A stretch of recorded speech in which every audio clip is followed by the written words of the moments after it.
Pendant 15 ans, Alara avait porté en silence le poids d'un rêve brisé. Une famille qu'elle n'aurait jamais, un amour qui s'était évanoui.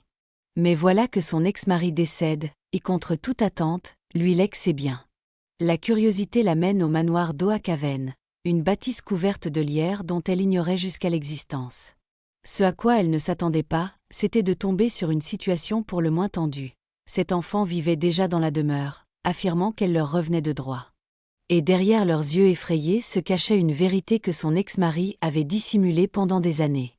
Le trajet jusqu'à Oakaven mena Alara par des routes de campagne sinueuses qu'elle n'avait jamais empruntées. Sa modeste berline semblait déplacée dans ce paysage de collines verdoyantes et d'arbres centenaires. Comment Richard avait-il pu acquérir une propriété ici? Et pourquoi la lui léguer, à elle, l'épouse qu'il avait quittée? Les questions tourbillonnaient dans son esprit lorsque le GPS annonça son arrivée. Quand le manoir d'Oakaven apparut, Alara eut le souffle coupé. C'était magnifique, une imposante bâtisse de pierre aux hautes fenêtres, dont les murs étaient gravis par le lierre. Le genre de demeure digne d'un film d'époque, pas du monde réel, et certainement pas de sa vie à elle. Le gravier de l'allée crissa sous ses pneus, un son étrangement définitif. La lourde porte en chêne n'était pas verrouillée. Elle la poussa et appela, hésitante. « Bonjour ? Il y a quelqu'un » Le hall d'entrée était grandiose mais poussiéreux. La lumière du soleil, filtrant par les fenêtres, éclairait des grains de poussière dansant dans l'air. La maison dégageait une atmosphère particulière, pas tout à fait abandonnée, mais pas non plus pleinement habitée. Alara passa ses doigts sur une console en acajou, laissant des traces dans la fine couche de poussière. Un bruit provenant des profondeurs de la maison la figea. Des pas. Non, plusieurs paires de pas, et des chuchotements pressés, étouffés. « Qui est là » lança-t-elle, la voix plus assurée cette fois. Le silence retomba. Puis une porte grinça. Alara suivit le son jusqu'à un vaste salon aux rideaux de velours défraîchis et aux meubles usés qui avaient connu des jours meilleurs. Et c'est là qu'ils étaient. Cette paire d'yeux la fixait, avec des expressions allant du défi à la terreur. Des enfants. Cet enfant, disposé presque comme en formation protectrice. Devant, un adolescent, peut-être 16 ans, cheveux noirs tombant sur le front, mâchoire serrée avec détermination. Derrière lui, partiellement cachés, les autres, une fillette au regard grave et observateur, des enfants plus jeunes se tenant par la main, et une toute petite fille qui jetait un coup d'œil derrière les jambes de l'adolescent. « Qui êtes-vous » lança le plus âgé, la voix tendue par la méfiance. « Cette maison n'est pas à vous. C'est la nôtre. » C'est monsieur Richard qui l'a dit. Le nom frappa Alara comme un coup. Les enfants ne lui ressemblaient en rien. Ils étaient trop variés en âge et en apparence pour être frères et sœurs de sang. Mais la conclusion était claire. « Je m'appelle Alara » dit-elle, la voix à peine stable. « Richard était mon ex-mari. Il est décédé récemment. »« On sait qu'il est mort » dit le garçon sans ménagement. « Madame Petrov nous l'a dit. Elle a dit que quelqu'un viendrait peut-être, mais ça reste notre maison. Il nous l'a promis. » Alara se sentit prise de vertige, la pièce semblant basculer autour d'elle. Richard avait-il mené une double vie pendant toutes ces années? Leur incapacité à concevoir un enfant l'avait-il poussé à cela? « Je suis désolée, » dit-elle, ne sachant que dire d'autre. « Je ne savais rien de vous. L'avocat m'a dit que j'héritais de cette propriété. Je suis juste venue voir. »« Eh bien, maintenant vous avez vu, » dit le garçon froidement. « Mais nous vivons ici. Nous tous. Alors vous pouvez retourner d'où vous venez. » Un garçon plus petit, peut-être 10 ans, tira sur la manche de l'adolescent. « Léo, » chuchota-t-il fort. « Peut-être qu'elle a faim. On devrait lui offrir quelque chose. » L'aîné, Léo, hésita, sa posture protectrice s'adoucissant légèrement. « Bon, d'accord, » dit-il à contre-cœur. « Il y a à manger dans la cuisine. Pas grand-chose, mais vous pouvez en avoir si vous voulez. » C'était la plus mince des branches d'olivier, mais Alara s'en saisit. « Merci, j'apprécierais. » La cuisine était grande et démodée, avec une table en bois marqué dominant le centre. Alara saß mal à l'aise. Les enfants se déplaçaient autour d'elle avec la chorégraphie d'une longue habitude. La fille la plus âgée, qui semblait avoir environ 14 ans, posa silencieusement du pain et du fromage sur la table. Les jumeaux, car c'en était forcément, identiques en tout sauf la couleur de leur pull, mirent les assiettes avec une efficacité rodée. Je m'appelle Alara, tenta-t-elle à nouveau, regardant leur visage méfiant. Et toi, tu es Léo? Dit-elle à l'aîné, qui hocha sèchement la tête. Moi, c'est Marcus, offrit le garçon à l'allure studieuse qui avait suggéré de la nourrir. Il ajusta ses lunettes et l'étudia avec une curiosité non dissimulée. Vous connaissiez vraiment Monsieur Richard? Oui, dit Alara, le simple mot inadéquat pour 15 ans d'amour, de douleur et d'absence. Nous étions mariés, autrefois. Il y a longtemps. C'était votre mari? Demanda l'une des jumelles, les yeux écarquillés. Vous saviez pour nous? Non, répondit-elle honnêtement. Je ne savais rien de vous, ni de cet endroit. Richard et moi, nous nous sommes perdus de vue après notre divorce. Il ne vous a jamais mentionné, dit la fille aînée, parlant pour la première fois. Sa voix était douce mais directe, ses yeux ne quittant jamais le visage d'Alara. Je m'appelle Sarafina. Et moi, Clara, dit une jumelle. Moi, Chloé, ajouta l'autre si rapidement que ce fut presque une seule voix. Fine, marmonna un petit garçon d'environ 7 ans qui avait méthodiquement démonté une salière pendant les présentations. La plus petite, une fillette qui ne pouvait avoir plus de 5 ans, restait silencieuse, à moitié cachée derrière la chaise de Léo. C'est Lily, expliqua Léo, sa voix s'adoucissant en la regardant. Elle ne parle pas beaucoup aux gens qu'elle ne connaît pas. Depuis combien de temps vivez-vous tous ici? Les enfants échangèrent des regards, une communication silencieuse passant entre eux. Ça dépend, répondit finalement Léo. Je suis ici depuis le plus longtemps, presque 4 ans. Étagem. Richard, il s'occupait de vous. Un autre échange de regards. Il venait quand il pouvait, dit Sarafina avec précaution. Madame Petrov passe nous voir la plupart des jours, s'assure que nous avons à manger, que nous faisons nos leçons. Vous n'allez pas à l'école? Demanda Alara, alarmée. Nous faisons l'école ici, expliqua Marcus, s'animant sur le sujet. Nous avons des livres et des ordinateurs. Je fais de l'algèbre maintenant, et Sarafina est très douée en sciences. Les jumelles apprennent le français. On sait dire Clara et Chloé, dirent-elles à l'unisson, puis elles gloussèrent. C'était surréaliste. Ces enfants, apparemment abandonnés et pourtant éduqués, isolés et pourtant connectés à Richard d'une manière qu'Alara ne pouvait sonder. Le pain avait un goût de cendre dans sa bouche alors qu'elle essayait de donner un sens à tout cela.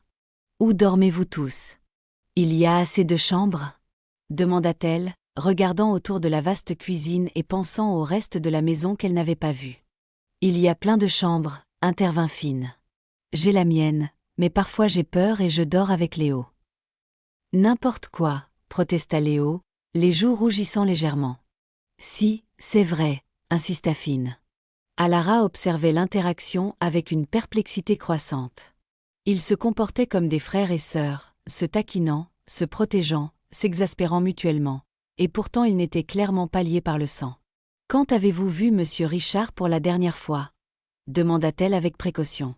L'ambiance dans la cuisine changea, une ombre s'abattant sur leur visage. « Il y a 2 semaines, répondit Léo. Il a dit qu'il ne se sentait pas bien, qu'il devait partir pour un traitement.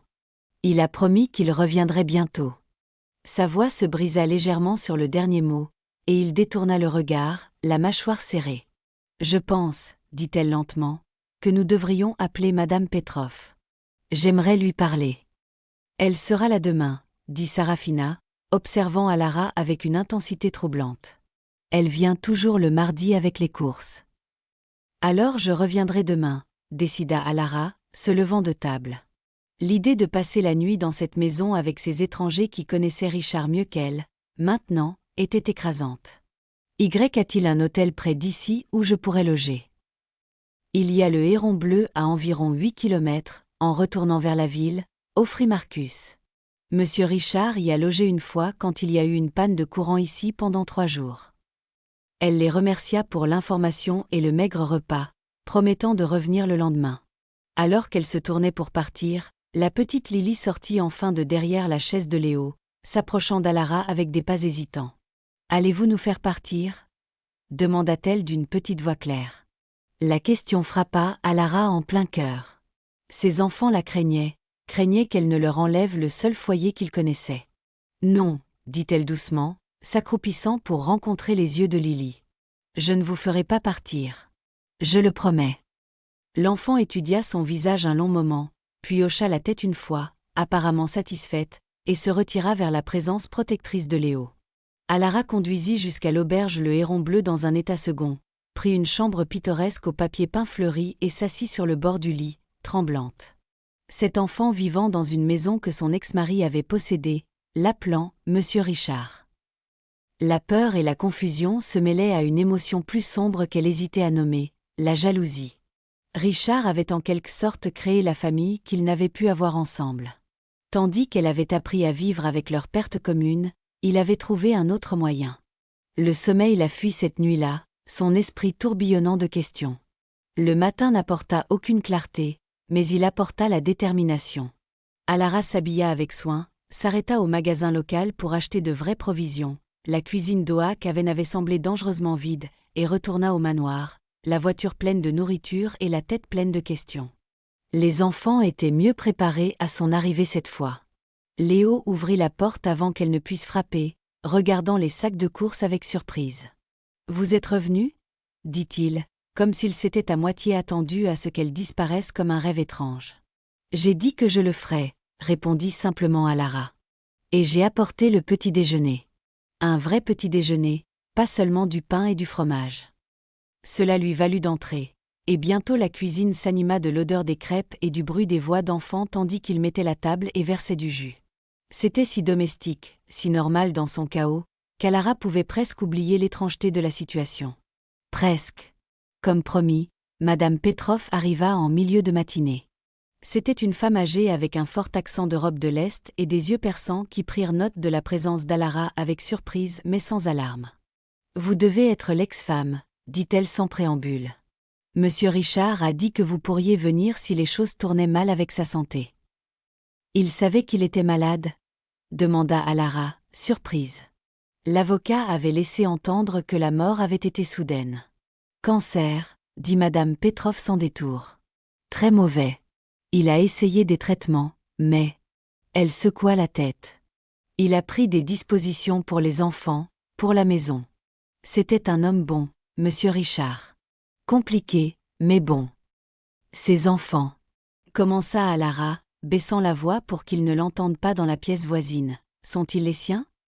Les sourcils de Madame Petroff se haussèrent, puis elle laissa échapper un petit rire. Les siens?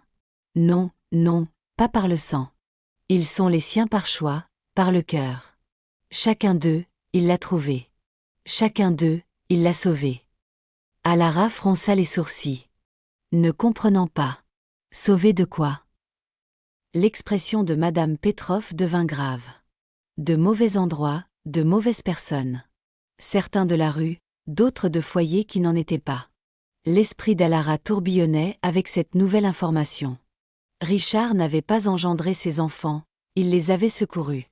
Le soulagement qu'elle ressentit fut immédiat et puissant, suivi rapidement par la confusion. Mais pourquoi secrètement? Pourquoi pas par les voies officielles? Les agences d'adoption, les familles d'accueil? Madame Petroff soupira, polissant un vieux cadre en argent qui contenait une photographie du manoir en meilleur état. Monsieur Richard croyait que le système les séparerait, briserait les liens qu'ils avaient formés. Il l'avait déjà vu arriver, avec d'autres enfants qu'il avait essayé d'aider. Ici, il pouvait être une famille. Différente, oui, mais une famille. C'est... Alara cherchait ses mots, ce n'est pas légal. Il ne peut pas juste collectionner des enfants. Peut-être pas, convint Madame Petroff avec un haussement d'épaules. Mais est-ce juste de les renvoyer dans la rue? Dans des foyers où ils étaient maltraités? La loi n'est pas toujours juste, Madame Alara.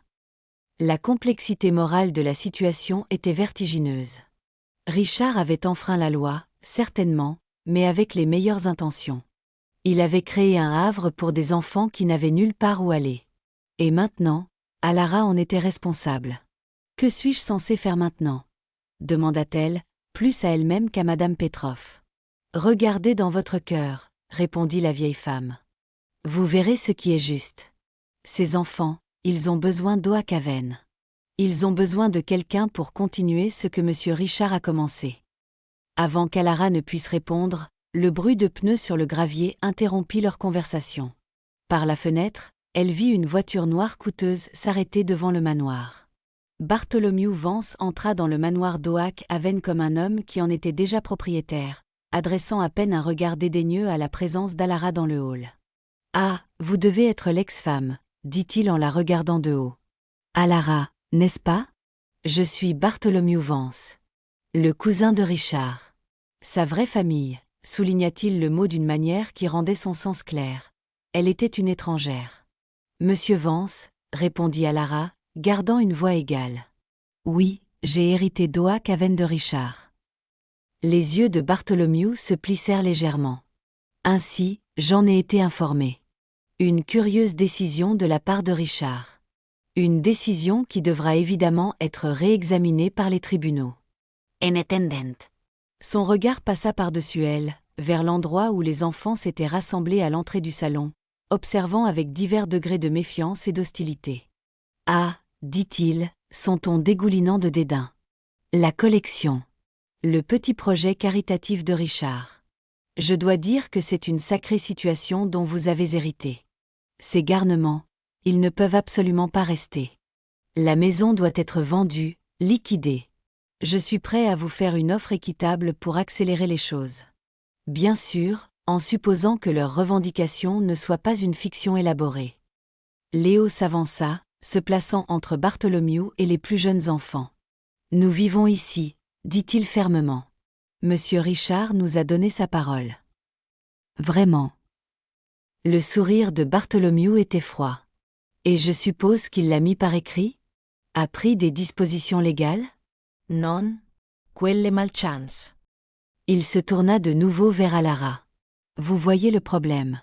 Des squatteurs, essentiellement. Aucune revendication légale sur la propriété, aucune relation documentée avec Richard. C'est un cauchemar en termes de responsabilité. » Alara sentit une vague de colère protectrice. Ses enfants lui étaient peut-être étrangers, mais le mépris désinvolte de Bartholomew à leur égard était inadmissible. « Ce sont des enfants qui ont besoin d'un foyer, » dit-elle fermement. Et Richard voulait clairement qu'ils en aient un ici. Richard était mourant, contra Bartholomew doucement. Il ne pensait pas clairement, prenait des décisions émotionnelles plutôt que rationnelles. Les tribunaux le verront. En attendant, je vous suggère de considérer mon offre. Plus cela traînera, plus cela deviendra compliqué pour tout le monde. Son regard se porta de manière significative sur les enfants à nouveau. La menace était à peine voilée. Si Alara ne coopérait pas, il trouverait un moyen de chasser les enfants d'Oak Haven. Ils seraient dispersés dans des familles d'accueil, ou pire, renvoyés dans les « mauvais endroits » que Madame Petroff avait mentionnés. « J'aurai besoin de temps pour examiner les ramifications légales », dit Alara avec précaution. « Je viens juste d'apprendre tout cela. » Bien sûr, acquiesça Bartholomew avec une fausse magnanimité. « Prenez un jour ou deux. Mes avocats vous contacteront. » Il lui tendit une carte de visite, puis se tourna pour partir, s'arrêtant seulement pour ajouter « Oh, et faites attention à ne pas faire de promesses à ses enfants. Les faux espoirs peuvent être si cruels. » Avec cette pique finale, il disparut. Le son de sa voiture coûteuse s'éloignant sur l'allée. « Il va essayer de prendre notre maison, » dit Léo catégoriquement une fois Bartholomew parti. Ce n'était pas une question. « Il va essayer, » acquiesça Alara, ne voyant aucun intérêt à édulcorer la vérité. Mais cela ne signifie pas qu'il réussira. Les enfants échangèrent des regards, une communication silencieuse passant entre eux. Ce fut Sarafina qui parla ensuite, sa voix calme commandant étrangement l'attention. « Monsieur Richard a dit que vous nous aideriez. Il a dit que vous étiez gentille, même s'il vous avait fait du mal. » Les mots tombèrent comme des pierres dans une eau calme, des ondes de confusion se propageant dans l'esprit d'Alara. « Richard vous a parlé de moi ?» Sarafina hocha la tête solennellement. « Pas souvent. Mais quand il a su qu'il était très malade, il a commencé à nous raconter des histoires d'avant. Sur vous. » Une boule se forma dans la gorge d'Alara. L'idée de Richard mourant, mais pensant toujours à elle, croyant toujours en sa gentillesse malgré leur passé brisé, était presque trop difficile à supporter. Je ne sais pas si je peux aider, admit-elle honnêtement. Mais je veux essayer. Pour cela, j'ai besoin de mieux vous comprendre, de comprendre comment vous êtes arrivé ici. Les enfants regardèrent Léo, leur chef officieux.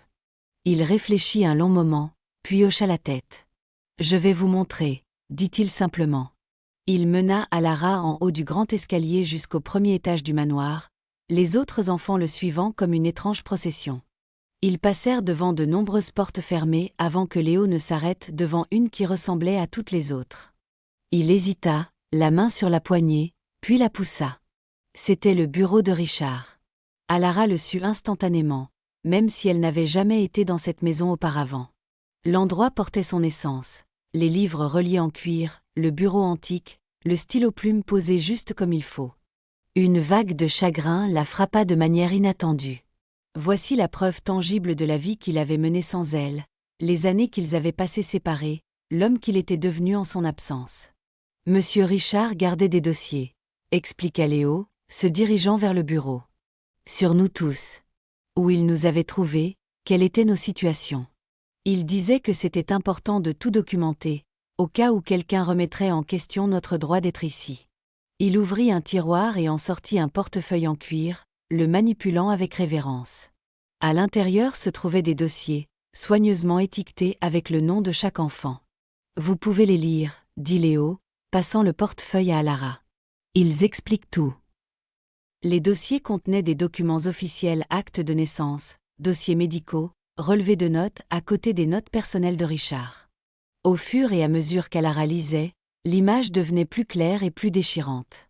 Chaque enfant avait une histoire d'abandon, de négligence ou de maltraitance. Richard avait rencontré chaque enfant grâce à son travail philanthropique auprès de diverses organisations de jeunesse. Dans chaque cas, il avait vu le système échouer à les protéger. Avait été témoin de la bureaucratie qui séparerait les frères et sœurs ou renverrait les enfants dans des situations dangereuses. Et ainsi, il avait créé Oak Haven, un sanctuaire en dehors du système, un endroit où ces enfants blessés pourraient guérir ensemble. C'était illégal, certainement. C'était imprudent, sans doute. Mais en lisant les notes méticuleuses de Richard, le soin qu'il avait apporté à l'éducation, à la santé et au bien-être émotionnel de chaque enfant, Alara ne pouvait se résoudre à le condamner. Ce n'était pas l'action d'un homme se livrant à un caprice ou constituant une « collection », comme Bartholomew l'avait cruellement suggéré. C'était l'œuvre de quelqu'un profondément engagé à sauver des enfants qui n'avaient nulle part où aller. Elle leva les yeux pour trouver les 7 enfants qui l'observaient, leurs expressions réservées mais pleines d'espoir. Ils attendaient son jugement, réalisait-elle, attendaient de voir si elle comprendrait ou condamnerait ce que Richard avait fait. Il a essayé de vous aider, dit-elle doucement. Vous tous. Léo hocha la tête, le soulagement évident dans la légère détente de ses épaules. Il nous a sauvés. Et il a promis que nous pourrions rester ensemble. Que Oak Haven serait toujours notre maison. Mais maintenant il est parti, dit Alara doucement, et il y a des complications légales. Bartholomew contestera le testament, essaiera de forcer la vente de la propriété. Alors vous allez nous renvoyer, dit Finn, son petit visage se plissant. Dans ces endroits. Non, dit Alara fermement, se surprenant elle-même par la conviction dans sa voix. Non, je ne vais pas vous renvoyer. Mais nous devons trouver un moyen de rendre cela légal, de vous protéger tous, et Oak Haven. Comment ? Demanda Marcus, remontant ses lunettes sur son nez. Monsieur Bartholomew a des avocats. Il est riche et important. Moi aussi, apparemment, répondit Alara avec un petit sourire. Riche, du moins, maintenant que j'ai hérité de la succession de Richard. Et cela signifie que je peux aussi engager des avocats. Des bons. L'espoir fleurit sur leurs visages, prudent mais réel. Même Léo, le plus réservé d'entre eux, sembla se tenir un peu plus droit. Vous feriez ça ? Demanda-t-il. Vous battre pour nous ? Nous ne sommes pas à vous. La question était chargée de sens. Ces enfants avaient été abandonnés auparavant, avaient appris à leurs dépens à ne pas faire confiance aux adultes qui faisaient des promesses. Pourquoi devraient-ils croire qu'Alara, une étrangère, se dresserait entre eux et les ambitions de Bartholomew ? Richard croyait que je le ferais, dit-elle simplement. Il devait avoir ses raisons de me léguer Oak Haven plutôt qu'à Bartholomew ou à quelqu'un d'autre. Je pense qu'il savait que je comprendrais ce qu'il essayait de faire ici. Sarafina, qui avait observé tranquillement toute la scène, se déplaça soudain vers un petit chevalet dans un coin du bureau. Elle prit un carnet de croquis et un crayon, ses mouvements rapides et décisifs. « Qu'est-ce que tu fais » demanda Alara, curieuse. « Je vous dessine » répondit la jeune fille sans lever les yeux. « J'ai besoin de capturer ce moment. Quand vous avez décidé. » La simple déclaration avait du poids. Sarafina enregistrait un tournant, un moment où Alara avait choisi un chemin qui changerait toute leur vie. La responsabilité de ce choix s'abattit sur elle comme un manteau. Tandis que le crayon de Sarafina se déplaçait rapidement sur la page, Alara se tourna de nouveau vers le portefeuille, cherchant plus d'indices sur les intentions de Richard. Au dos du dossier, elle trouva une enveloppe scellée avec son nom écrit dessus, de l'écriture distinctive de Richard. Les doigts tremblants, elle l'ouvrit. À l'intérieur se trouvait une lettre, datée de seulement 2 mois plus tôt. L'écriture de Richard était plus tremblante qu'elle ne s'en souvenait, preuve de sa santé déclinante. Alara prit une profonde inspiration et commença à lire. « Ma très chère Alara », commençait la lettre. « Si tu lis ceci, alors je suis partie, et tu as découvert le secret d'Oakaven. Je te dois une explication, même si je sais que cela ne suffira peut-être pas à mériter ton pardon pour mon silence. » Richard continuait en expliquant comment il avait commencé à trouver et à aider des enfants vulnérables peu après leur divorce. Cela avait commencé avec Léo, une rencontre fortuite qui avait éveillé quelque chose en Richard, un besoin de protéger, de fournir le refuge sur Kalara et lui avait autrefois rêvé de créer pour leurs propres enfants. « Je n'ai pas pu sauver notre mariage », écrivait-il. « Je n'ai pas pu te donner les enfants que nous désirions tous les deux si désespérément. Mais j'ai découvert que je pouvais sauver ces enfants, leur donner le foyer et la famille qu'ils méritaient.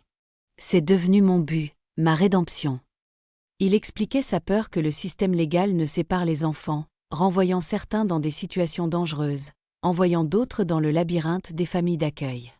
Oakaven avait commencé comme une solution temporaire, mais à mesure que les enfants se liaient les uns aux autres, qu'ils commençaient à guérir et à s'épanouir ensemble, ils ne pouvaient supporter de perturber la famille qu'ils étaient devenus. « Je sais que ce que j'ai fait se situe dans une zone grise légale, » continuait la lettre. « J'ai contourné les règles, fait appel à des faveurs, créé des documents qui flirtent avec les limites de la loi.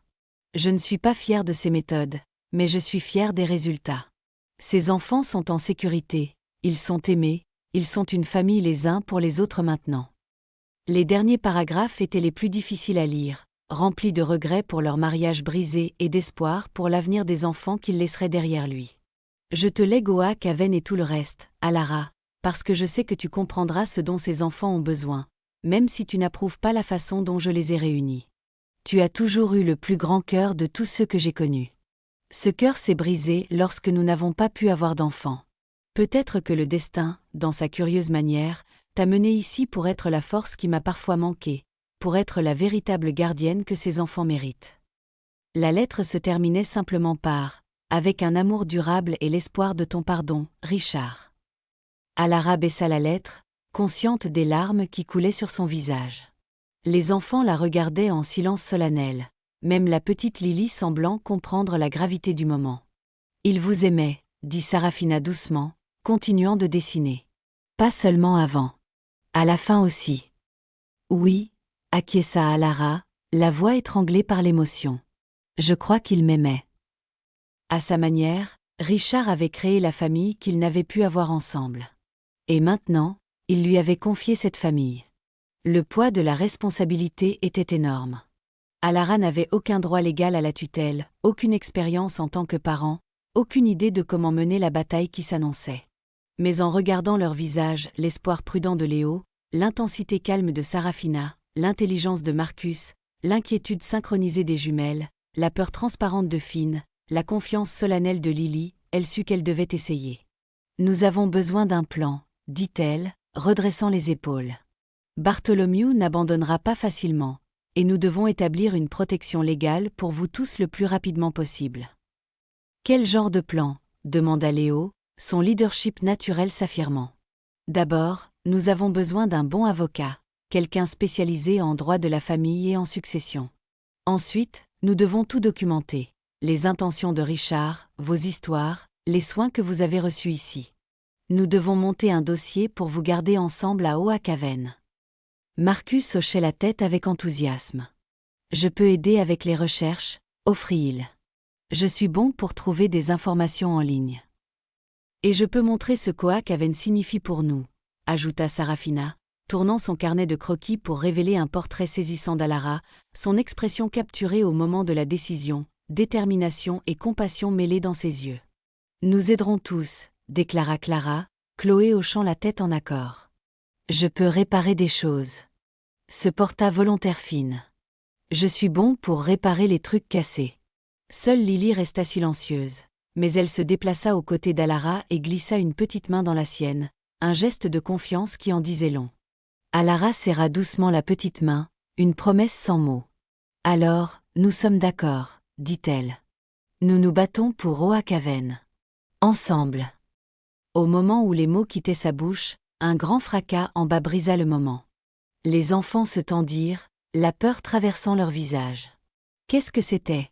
Demanda Alara, se dirigeant déjà vers la porte. La fenêtre du salon, dit Léo sombrement. La grande, celle qui donne sur le jardin. Elle est fissurée depuis des mois. On dirait qu'elle a finalement cédé.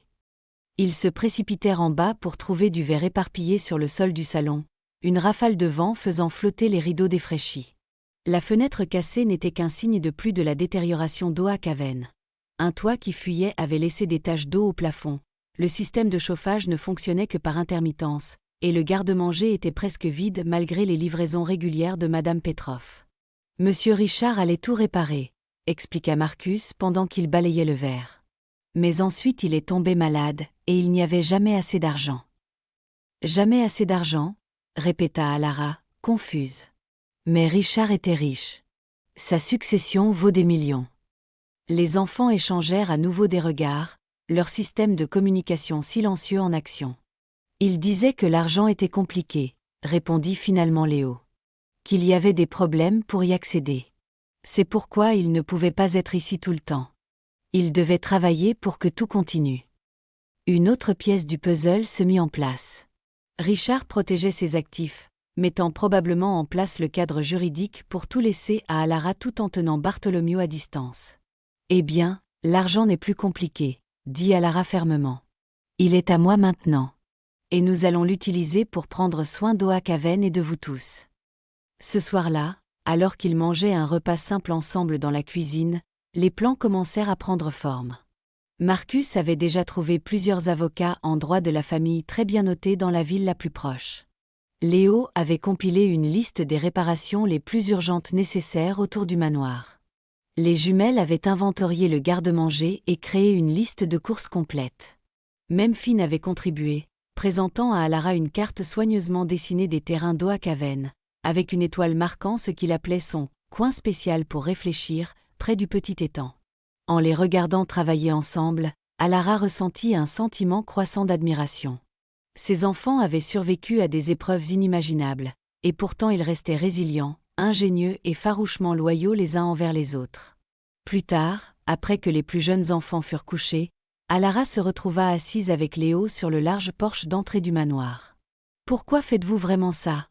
demanda Léo brusquement, rompant le silence confortable. « Vous ne nous connaissez pas. Vous ne nous devez rien. » « Je n'en suis pas entièrement sûre, » admit elle. « En partie par respect pour ce que Richard essayait d'accomplir ici. En partie parce que c'est la bonne chose à faire.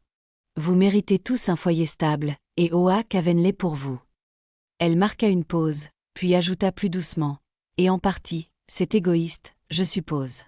J'ai toujours voulu des enfants. Richard et moi avons essayé pendant des années avant que notre mariage ne s'effondre. Être ici avec vous tous, c'est comme si la boucle était bouclée, d'une certaine manière. » Léo absorba cela, son expression pensive. À 16 ans, il se comportait avec la gravité de quelqu'un de beaucoup plus âgé, le poids de la responsabilité pour sa famille de fortune évident dans la façon dont ses épaules étaient tenues. « Monsieur Richard disait que vous étiez la personne la plus gentille qu'il ait jamais connue, dit-il finalement. Que vous méritiez mieux que ce qui s'est passé entre vous. » « Il a dit ça ?» demanda Alara, surprise. Léo hocha la tête. Vers la fin, quand il savait qu'il n'allait pas guérir. Il parlait plus du passé, des regrets. Vous étiez son plus grand regret. L'aveu toucha quelque chose de profond dans le cœur d'Alara. Après 15 ans à croire que Richard était simplement passé à autre chose sans un regard en arrière, savoir qu'il avait eu des regrets pour leur mariage raté était étrangement guérisseur. Nous avons tous des regrets, dit-elle doucement. L'important, c'est ce que nous en faisons. Richard a canalisé les siens en créant cet endroit, en vous sauvant tous. C'est un bel héritage. Et vos regrets à vous ? Demanda Léo, sa perspicacité démentant ses années. Alara sourit tristement. Je suis encore en train de comprendre ça. Mais être ici, vous aider tous à rester ensemble. Ça semble être la bonne direction. Un silence confortable s'installa de nouveau entre eux, rompu seulement par le ululement lointain d'un hibou. Le lendemain matin apporta une détermination renouvelée et une visiteuse inattendue. Alara examinait la liste des avocats que Marcus avait compilée lorsque la sonnette retentit, un son ancien et sonore qui résonna dans tout le manoir. Léo, toujours vigilant, se dirigeait déjà pour répondre, mais Alara lui fit signe d'attendre. « Laisse-moi, dit-elle doucement. Si c'est Bartholomew ou ses avocats, je devrais m'en occuper. » Elle ouvrit la porte pour trouver non pas Bartholomew, mais une femme d'une 60aine d'années, aux cheveux striés d'argent et aux yeux bienveillants derrière des lunettes élégantes. Elle portait un portefeuille en cuir similaire à celui que Léo avait montré dans le bureau de Richard. « Mademoiselle Vance, s'enquit la femme. Je suis Patricia Winters, l'avocate personnelle de Richard. Je comprends que vous avez découvert Oak Haven et ses résidents spéciaux. » Alara recula pour laisser entrer la femme, le soulagement se mêlant à la lassitude. « Oui, c'est le cas. Bien que j'essaie encore de comprendre exactement ce que Richard faisait ici. » Le sourire de Patricia était doux. « C'est pourquoi je suis là. Richard m'a demandé de venir une fois que vous auriez eu la chance de rencontrer les enfants et de lire sa lettre. Il voulait s'assurer que vous auriez toutes les informations nécessaires pour les protéger, ainsi qu'Oak Haven. » Elles s'installèrent dans le salon, où la fenêtre cassée avait été temporairement recouverte d'une bâche. Les enfants planaient à proximité, clairement curieux de cette nouvelle arrivée, mais maintenant une distance respectueuse. Richard m'a consulté lorsqu'il a amené Léo à Oak Haven pour la première fois, commença Patricia en ouvrant son portefeuille. Il savait qu'il opérait dans une zone grise légale, mais il était déterminé à créer un refuge sûr pour les enfants qui étaient passés entre les mailles du filet du système. C'était plus qu'une zone grise, souligna Alara. Ce qu'il a fait, c'était techniquement un enlèvement, n'est-ce pas? Patricia soupira. Dans certains cas, peut-être. Mais Richard était prudent. Il a tout documenté, les conditions dans lesquelles il a trouvé chaque enfant, les échecs du système à les protéger, les améliorations de leur bien-être ici à Oak Haven. Il constituait un dossier, préparait le terrain pour finalement demander la tutelle légale de tous. Alors pourquoi ne pas simplement demander la tutelle dès le début? Demanda Alara, luttant toujours pour comprendre les méthodes de Richard. Parce que le système avance lentement, et ses enfants avaient besoin d'une intervention immédiate, expliqua Patricia. Et parce que demander la tutelle de cet enfant sans lien de parenté aurait soulevé des signaux d'alarme. Le résultat probable aurait été la séparation. Les enfants s'étaient rapprochés pendant que Patricia parlait, suspendue à ses lèvres. Le visage de Léo était un masque de peur contrôlée, tandis que les jumelles se serraient la main. Alors, au lieu de cela, Richard a créé cette famille de l'ombre, dit Alara lentement. En dehors du système. Il a créé un sanctuaire, corrigea doucement Patricia. Un endroit où ses enfants pourraient guérir ensemble. Où ils pourraient être une famille à tous égards importants. Oui, il y a des questions éthiques sur ces méthodes, mais regardez les résultats. Elle désigna les enfants qui, malgré leur anxiété évidente, se tenaient droits et unis. Ils sont en bonne santé, éduqués, liés les uns aux autres. Ils ont un foyer, un sentiment de sécurité, une chance pour un avenir qu'ils n'auraient pas eu autrement. Mais maintenant Richard est parti, souligna Alara, et Bartholomew veut vendre Oak Haven, ce qui laisserait les enfants sans abri. Sans parler du fait qu'une fois leur situation révélée, ils seront probablement séparés de toute façon. Patricia hocha la tête gravement. C'est le défi auquel nous sommes confrontés. Mais Richard n'était pas naïf. Il a anticipé ce scénario et a pris des dispositions. Elle sortit une enveloppe scellée de son portefeuille.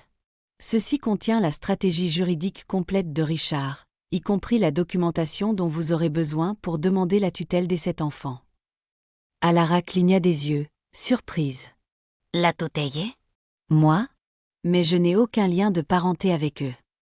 Richard non plus, quand il a commencé, souligna Patricia. Mais il a monté un dossier, et vous pouvez le continuer. Le testament vous léguant Oak avait établi votre intention de leur fournir un foyer.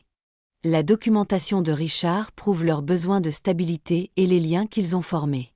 Avec la bonne approche, nous pouvons convaincre un juge des affaires familiales que les garder ensemble avec vous à Oak Haven est dans leur meilleur intérêt. Et Bartholomew? Demanda Alara. Il semble déterminé à contester le testament. L'expression de Patricia se durcit légèrement. Bartholomew essaie de mettre la main sur les actifs de Richard depuis des années. Il croit que l'argent de famille devrait rester dans la lignée, sans tenir compte du mérite ou du besoin. Mais le testament de Richard est en béton. Je m'en suis assuré. Bartholomew peut contester, mais il ne gagnera pas. La confiance dans la voix de Patricia était rassurante, mais Alara se sentait toujours submergée par la responsabilité qui lui incombait. La tutelle légale de cet enfant, une bataille contre le cousin déterminé de Richard. C'était bien plus que ce à quoi elle s'attendait lorsqu'elle avait reçu l'avis de son héritage. « Que faisons-nous en premier » demanda-t-elle à Patricia, sa décision prise. L'avocate sourit avec approbation. « D'abord, nous devons nous attaquer à la menace la plus immédiate, la tentative de Bartholomew de forcer la vente de la propriété. J'ai préparé une ordonnance restrictive qui empêchera toute action jusqu'à ce que la requête en tutelle puisse être entendue. » Elle se tourna vers les enfants, sa manière douce mais directe. « J'aurai besoin de déclarations de chacun de vous, expliquant ce qu'Oak Haven signifie pour vous et pourquoi vous voulez rester ensemble. Vos voix comptent dans ce processus. » Les enfants hochèrent la tête solennellement, même la petite Lily, qui s'était rapprochée d'Alara pendant la conversation et se tenait maintenant à côté de sa chaise, jetant de temps en temps un coup d'œil solennel vers le haut. « Et j'ai besoin de tout savoir, » ajouta Alara. Chaque détail sur la façon dont Richard a trouvé chacun de vous, comment était votre vie avant Oak Haven, comment vous êtes devenue une famille ici. Pas de secret, pas d'omission. Si nous voulons convaincre un juge que cet arrangement peu orthodoxe est dans votre meilleur intérêt, nous avons besoin d'une transparence absolue. Léo hésita, regardant ses frères et sœurs. Certaines choses sont difficiles à raconter. Je sais, dit Alara doucement. Mais nous avons besoin de la vérité. Toute la vérité. Pour nous battre pour votre avenir. Sarafina, qui observait tranquillement comme d'habitude, prit soudain la parole. La pièce cachée, dit-elle. Nous devrions lui montrer la pièce cachée. Les autres enfants réagirent avec surprise et incertitude. Même Patricia sembla déconcertée. Je pense que c'est nécessaire maintenant, dit Sarafina fermement. Elle a besoin de comprendre. Après un moment de réflexion, Léo hocha la tête. Suivez-moi, dit-il à Alara et Patricia, les menant de nouveau à l'étage. Au bout du couloir, au 2e étage, Léo s'arrêta devant ce qui semblait être un placard à linge. Il tendit la main derrière une pile de serviettes et appuya sur quelque chose d'invisible. Un léger déclic retentit et la paroi arrière du placard pivota vers l'intérieur, révélant une porte cachée. C'est ici que M. Richard planifiait tout, expliqua Léo. Comment trouver les enfants qui avaient besoin d'aide, comment les amener ici en toute sécurité, comment créer de nouvelles identités si nécessaire. Alara se déplaça lentement dans la pièce, prenant la mesure de l'opération de Richard. C'était bien plus étendu qu'elle ne l'avait imaginé.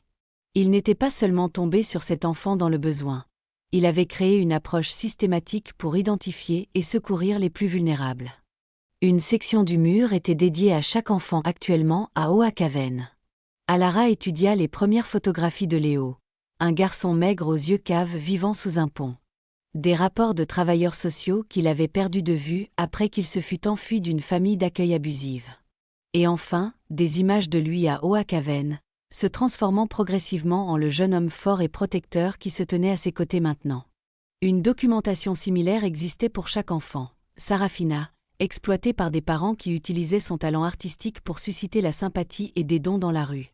Marcus, intellectuellement douée mais ballottée entre des parents qui enrageaient sa présence après l'incarcération de sa mère. Les jumelles, Clara et Chloé, qui avaient fui le petit ami dangereux de leur mère et vivaient dans un immeuble abandonné quand Richard les avait trouvées, fines, découverts dans une maison si sale et négligée qu'il avait développé des problèmes respiratoires à cause de la moisissure. Et Lily, la plus jeune, trouvée abandonnée à une gare routière, trop traumatisée pour parler, sans papier d'identité et personne ne la cherchant. Dans chaque cas, Richard avait documenté les défaillances du système. Travailleurs sociaux débordés, placement en famille d'accueil inadéquat, retard bureaucratique qui laissait les enfants dans des situations dangereuses. Et dans chaque cas, il avait fourni ce qui était nécessaire: sécurité, stabilité, éducation, soins médicaux et surtout, une famille. Il constituait des preuves, dit Patricia doucement, étudiant le mur. Pas seulement pour justifier ses actions, mais pour exposer les lacunes du système. Il croyait qu'éventuellement, lorsque les enfants seraient en sécurité et leur avenir garanti, il pourrait utiliser cette documentation pour plaider en faveur de réformes plus larges. Les yeux d'Alara furent attirés par une section du mur consacrée à des coupures de journaux sur les échecs de la protection de l'enfance. Des enfants morts dans des foyers abusifs alors qu'ils étaient sous la supervision de l'État, des frères et sœurs séparés par le système de placement familial pour ne jamais être réunis, des adolescents sortant du système sans soutien et finissant sans abri ou incarcérés. C'était personnel pour lui, réalisa-t-elle à voix haute. Il ne s'agissait pas seulement de créer la famille que nous ne pouvions pas avoir. Il s'agissait de sauver les enfants que le système abandonnait. Oui, confirma Patricia. Après votre divorce, Richard s'est jeté à corps perdu dans le travail philanthropique, en particulier auprès des organisations de jeunesse. Plus il en voyait, plus il devenait déterminé à faire une différence. Oak avait devenu sa mission.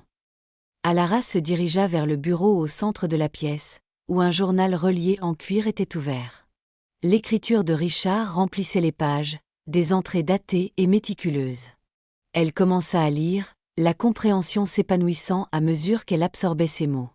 12 mai, lut-elle à voix haute. Rencontrer un garçon aujourd'hui au centre de jeunesse du centre-ville. Léo, 12 ans, vivant clairement dans la rue bien qu'officiellement dans le système de placement familial.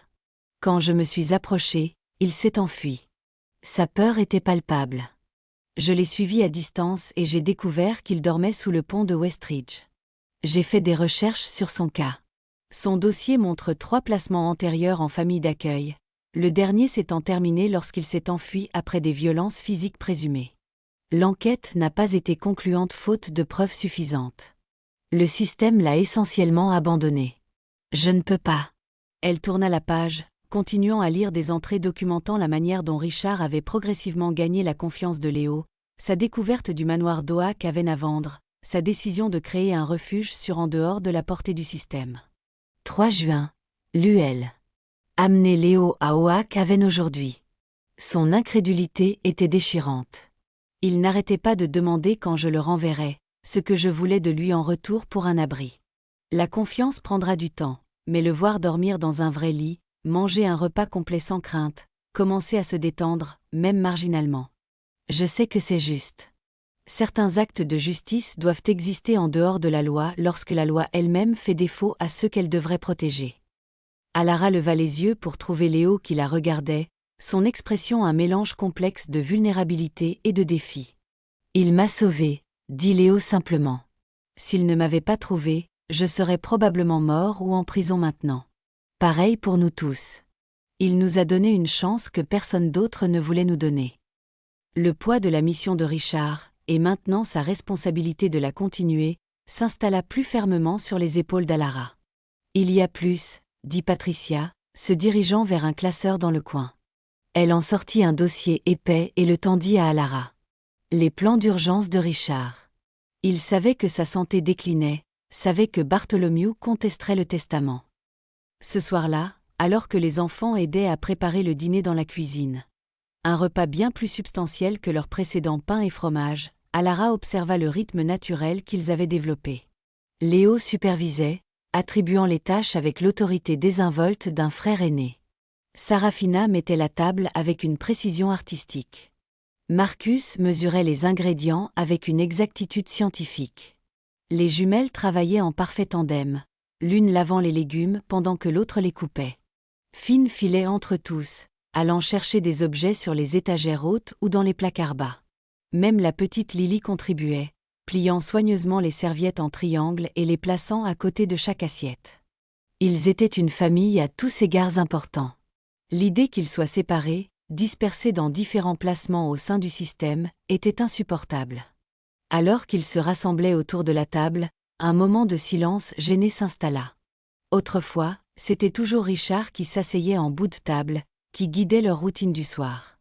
Maintenant, cette place restait vide, un rappel tangible de leur perte. Léo devrait s'asseoir là, dit Alara doucement. C'est lui qui s'occupe de tout le monde depuis que Richard est tombé malade. Léo parut surpris, puis reconnaissant. Il prit la place avec un signe de tête à Alara, comprenant le geste pour ce qu'il était, le respect du rôle qu'il avait déjà assumé au sein de leur famille inhabituelle. La conversation pendant le dîner fut plus fluide qu'Alara ne s'y attendait. Les enfants, peut-être rassurés par la visite de Patricia et l'engagement d'Alara à se battre pour eux, commencèrent à s'ouvrir. Des histoires émergèrent, des incidents amusants de leur temps ensemble à Oakaven, des souvenirs de Richard qui les firent rire et parfois pleurer, des espoirs pour l'avenir maintenant qu'Alara était entrée dans leur vie. Monsieur Richard disait que vous aimiez les livres, s'aventura Marcus pendant une accalmie dans la conversation. Que vous travaillez dans une bibliothèque. Alara sourit, touchée que Richard ait partagé de tels détails. Oui, je suis bibliothécaire. Depuis presque 20 ans maintenant. Les yeux de Marcus s'illuminèrent derrière ses lunettes. Nous avons une bibliothèque ici. Mais ce sont surtout de vieux livres. Monsieur Richard en apportait des nouveaux parfois, mais pas beaucoup récemment. J'adorerais la voir, répondit Alara. Peut-être pourrions-nous mettre à jour la collection, prendre des livres qui intéressent chacun de vous. Pourrions-nous aller dans une vraie bibliothèque un jour ? Demanda Finn avec empressement. Je n'y suis jamais allée. La simple demande et la prise de conscience derrière elle que ses enfants, malgré toute la sécurité qu'Oakaven leur offrait, avaient vécu des vies isolées, sans expérience normale, frappa Alara profondément. Bien sûr, promit-elle. Une fois que nous aurons réglé les questions juridiques, il y a beaucoup d'endroits où j'aimerais vous emmener tous. La conversation se poursuivit, plans et possibilités se déployant comme de délicates fleurs après un long hiver. Pour la première fois depuis la découverte d'Oakaven et de ses habitants inhabituels, Alara s'autorisa à imaginer un avenir où ses enfants seraient vraiment les siens, où la famille que Richard avait commencée pourrait continuer à grandir et à prospérer sous sa garde. Plus tard, après avoir aidé Lily avec sa routine du coucher, une histoire, un verre d'eau et une vérification minutieuse des monstres sous le lit, Alara retourna au bureau de Richard.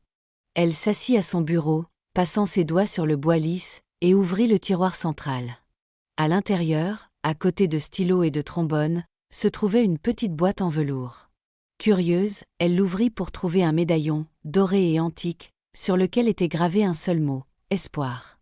À l'intérieur du médaillon se trouvait une minuscule photographie, délavée mais reconnaissable, Alara et Richard le jour de leur mariage, jeunes et rayonnants de joie.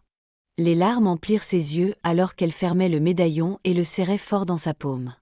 Richard n'avait jamais cessé de se soucier d'elle, ne l'avait jamais vraiment laissée derrière. À sa manière, il avait œuvré à la réalisation d'un rêve commun, une famille, un héritage, un foyer rempli d'amour. C'était maintenant à son tour de porter ce rêve, de protéger les enfants qu'il avait rassemblés et le sanctuaire qu'il avait créé. Avec une détermination nouvelle, elle commença à examiner les documents que Patricia avait laissés, se préparant au combat qui déterminerait non seulement son avenir, mais aussi celui de cet enfant qui avait déjà trop perdu. La première salve de la campagne de Bartholomew arriva dès le lendemain matin. Une notification légale formelle, livrée par coursier, contestant le testament de Richard et exigeant un gel immédiat de tous les actifs en attendant la décision du tribunal. « Il ne perd pas de temps », observa Patricia quand Alara l'appela pour l'informer. « Mais nous non plus.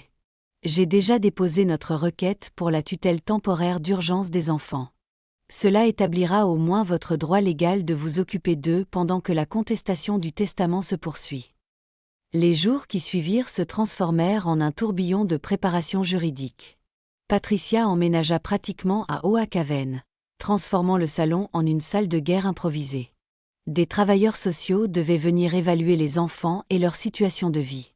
Des témoins de moralité pour Alara, collègues de la bibliothèque, amis pouvant attester de sa stabilité et de sa nature attentionnée, furent contactés et préparés. Pendant tout ce temps, les enfants observaient avec un mélange d'espoir et d'appréhension. Ils avaient trop souffert pour faire confiance facilement aux fins heureuses, et pourtant ils ne pouvaient s'empêcher d'être affectés par la détermination inébranlable d'Alara. Léo, en particulier, semblait aux prises avec des émotions complexes. Un soir, alors qu'Alara examinait des documents à la table de la cuisine, il s'approcha avec hésitation. « Je peux vous demander quelque chose ?» dit-il en s'asseyant en face d'elle. « Bien sûr », répondit-elle en mettant ses papiers de côté. « Et si on n'en valait pas la peine ? Et si toute cette bataille, toutes ces affaires juridiques, et qu'à la fin, on n'était qu'une déception ?» La vulnérabilité derrière la question brisa le cœur d'Alara.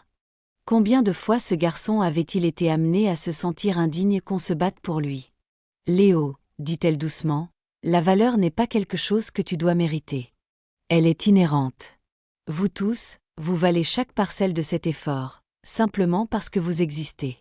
Pas à cause de ce que vous pourriez devenir ou de ce que vous pourriez rendre, mais à cause de qui vous êtes déjà. » Il détourna le regard, clignant rapidement des yeux. « Monsieur Richard disait quelque chose de semblable, dit-il, la voix légèrement rauque. Mais ensuite il est tombé malade, et j'ai pensé, peut-être que l'univers nous punissait à nouveau, nous enlevant la seule personne qui pensait que nous comptions. » Oh, Léo ! Alara tendit la main sur la table et couvrit la sienne. La maladie de Richard n'était pas une punition. Ce n'était à cause de rien que vous ayez fait ou pas fait. Et vous n'avez pas perdu la seule personne qui pense que vous comptez. Je suis là maintenant. Je pense que vous comptez. Vous tous. Il hocha la tête, ne la regardant pas tout à fait dans les yeux, mais sa main tourna sous la sienne, ses doigts la serrant brièvement en signe de reconnaissance avant qu'il ne la retire et se lève. Patricia a dit que nous devions tous écrire des déclarations sur pourquoi nous voulons rester à Oak-Haven, pourquoi nous voulons rester ensemble. Oui, confirma Alara. Le juge voudra entendre directement chacun de vous. J'aiderai les petits avec les leurs, offrit Léo. M'assurer qu'ils comprennent quoi écrire. Ce serait merveilleux, dit Alara. Merci. Alors qu'il se tournait pour partir, il s'arrêta dans l'embrasure de la porte.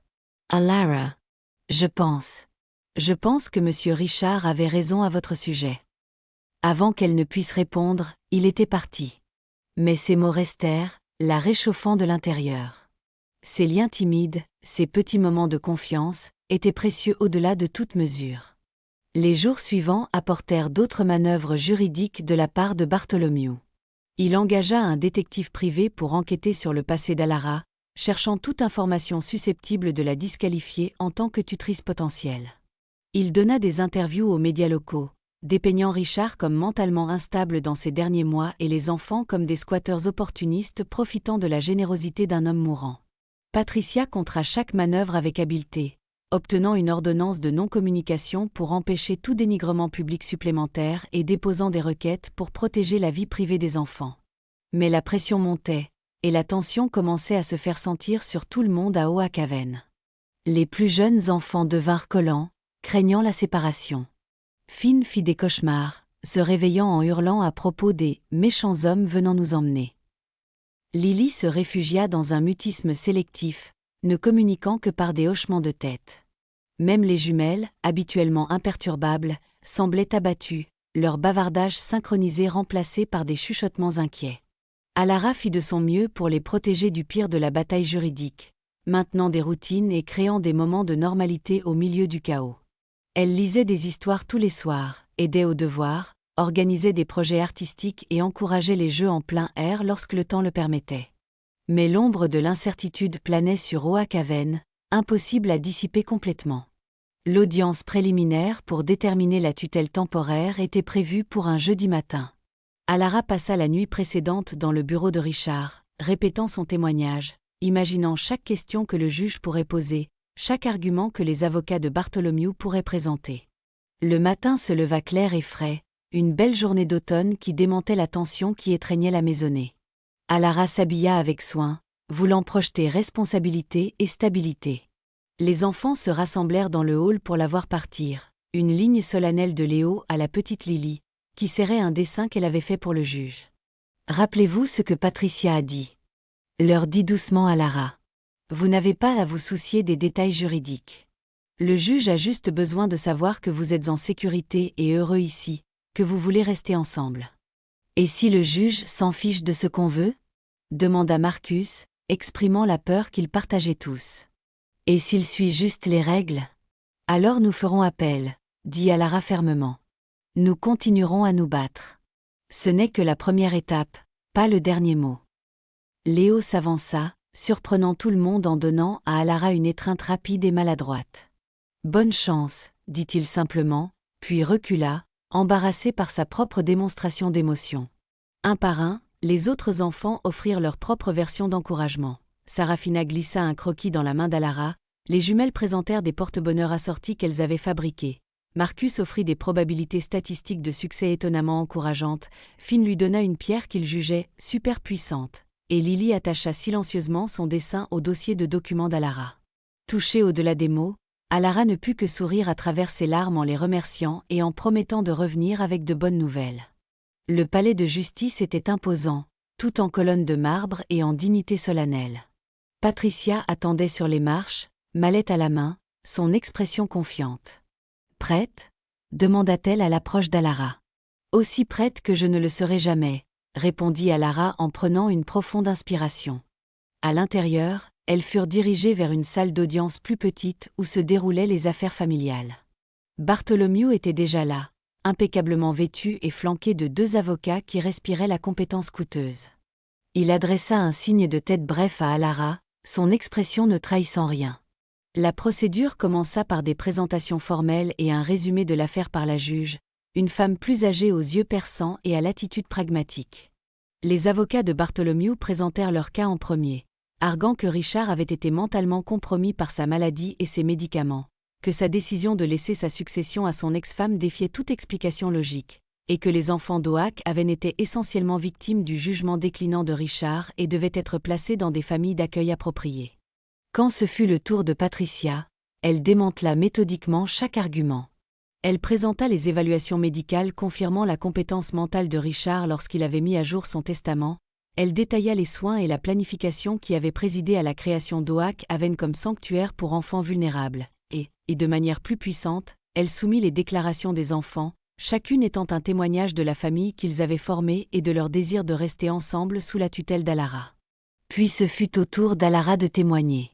En prenant la barre, elle sentit un étrange calme s'installer en elle. La nervosité qui l'avait tourmentée toute la matinée se dissipa, remplacée par une clarté de but absolue. Ses enfants avaient besoin d'elle, et elle avait besoin d'eux. C'était aussi simple et aussi profond que cela. « Mademoiselle Vance », commença la juge. « Vous demandez la tutelle temporaire de cet enfant avec lequel vous n'avez aucun lien biologique, que vous n'avez rencontré que récemment, et dont le statut juridique est, pour le moins, compliqué. Pourquoi ce tribunal devrait-il vous confier leurs soins ? » Alara prit une profonde inspiration. « Votre honneur, lorsque j'ai appris mon héritage pour la première fois, j'ai été aussi surprise que n'importe qui. Je n'avais pas parlé à Richard depuis 15 ans. Je ne m'attendais certainement pas à trouver cet enfant vivant dans une maison dont j'ignorais l'existence. Mais en peu de temps que je les connais, j'ai fini par comprendre pourquoi Richard a créé Oak Haven, et pourquoi il me l'a confié, à eux et à la maison. » Elle continua à décrire brièvement chaque enfant.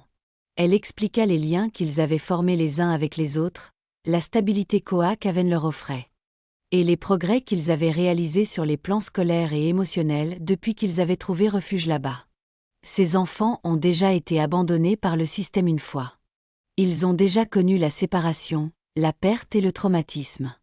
Oak Haven leur a donné une seconde chance, un endroit pour guérir ensemble.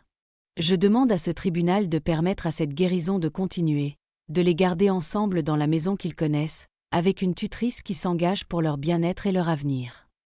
La juge réfléchit à cela, puis posa la question qu'Alara redoutait. « Mademoiselle Vance, vous n'avez aucune expérience en tant que parent. Vous êtes une femme célibataire d'une 50aine d'années avec un revenu modeste provenant de votre poste de bibliothécaire. Prendre en charge cet enfant aux besoins complexes serait un défi pour n'importe qui, sans parler de quelqu'un dans votre situation. Qu'est-ce qui vous fait penser que vous êtes capable de leur fournir des soins appropriés? Alara marqua une pause, réfléchissant soigneusement à sa réponse. Votre honneur, il est vrai que je n'ai pas d'expérience en tant que parent au sens traditionnel du terme. Mais j'ai de l'expérience dans l'accompagnement des jeunes esprits grâce à mon travail de bibliothécaire. J'ai de l'expérience dans la création d'espaces sûrs où les enfants peuvent explorer, apprendre et grandir. Et plus important encore, j'ai de l'amour à donner, un amour qui n'a pas eu d'exutoire depuis que Richard et moi avons divorcé après des années à essayer sans succès d'avoir nos propres enfants. Elle prit une profonde inspiration et continua. Quant à mon revenu modeste, l'héritage de Richard comprend des ressources financières substantielles spécifiquement désignées pour les soins et l'éducation des enfants. Il y a des dispositions pour les soins de santé, les fonds universitaires et l'entretien d'Oak Haven lui-même. Je ne suis pas riche de mon propre chef, mais je suis maintenant l'intendante de ressources qui garantiront que ces enfants ne manqueront de rien. La juge hocha la tête pensivement. Et votre vie personnelle? Êtes-vous prête à mettre de côté vos propres activités, vos propres intérêts, pour vous concentrer sur l'éducation de cet enfant? Votre honneur, répondit Alara avec un petit sourire, ma vie personnelle attendait quelque chose comme ça depuis très longtemps. J'ai construit une belle vie, une vie pleine de sens, mais il y a toujours eu un vide là où une famille aurait dû être.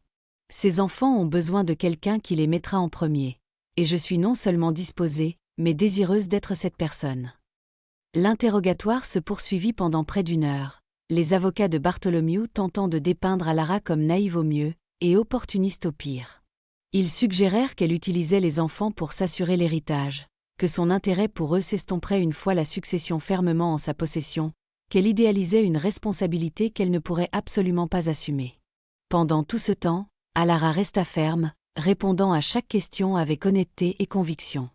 Lorsqu'on lui demanda son plan si la tutelle était accordée, elle exposa une approche globale de l'éducation, des soins de santé et du bien-être émotionnel des enfants, intégrant les ressources que Richard avait déjà mises en place et ajoutant ses propres idées pour les aider à s'intégrer plus pleinement dans la communauté.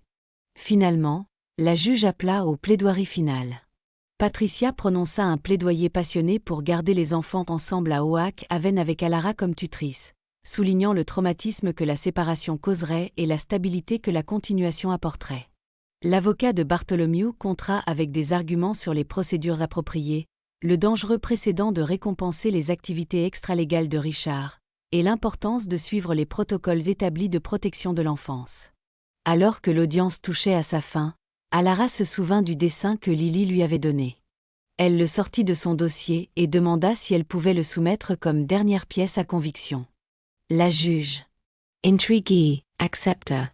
Le dessin était simple mais puissant. Sept petits oiseaux distincts blottis ensemble sous les ailes protectrices d'un oiseau plus grand, avec le manoir d'Oak Haven esquissé doucement en arrière-plan, ses fenêtres brillant chaleureusement. En bas, en lettres tremblantes, Lily avait écrit « Notre maison, notre famille. S'il vous plaît ».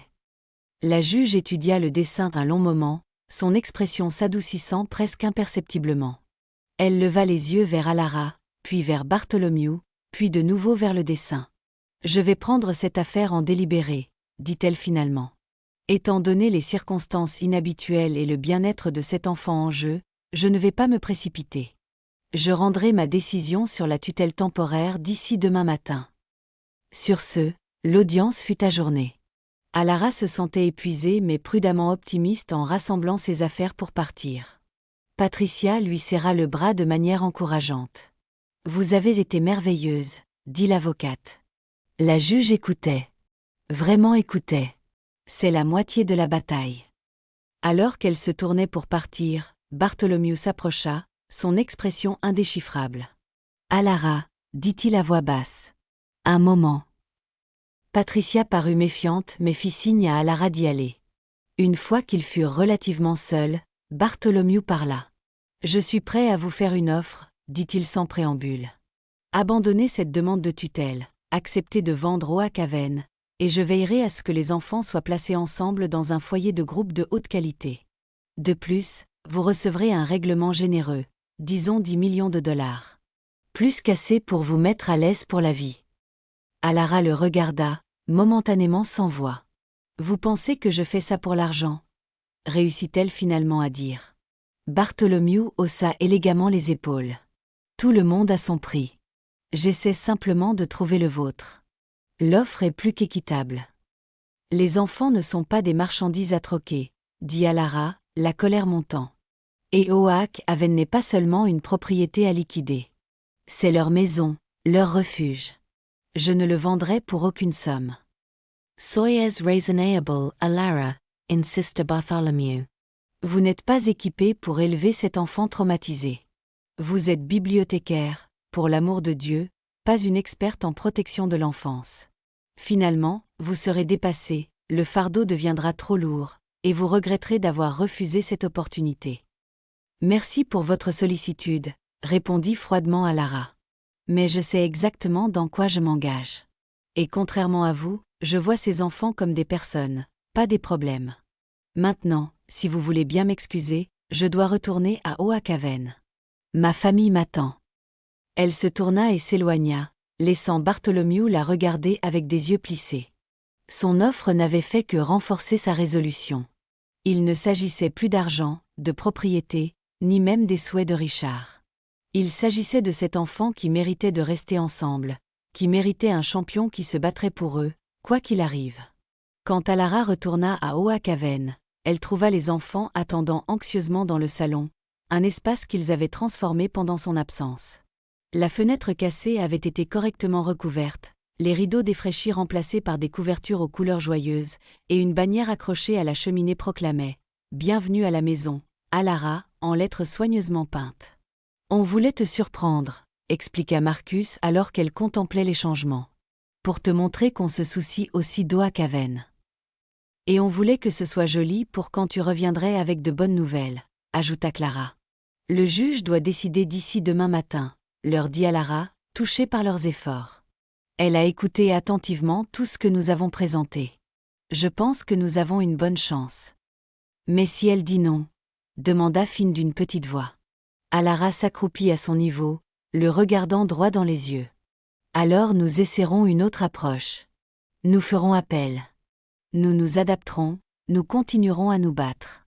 J'ai promis que je n'abandonnerai pas pour vous, et je le pensais.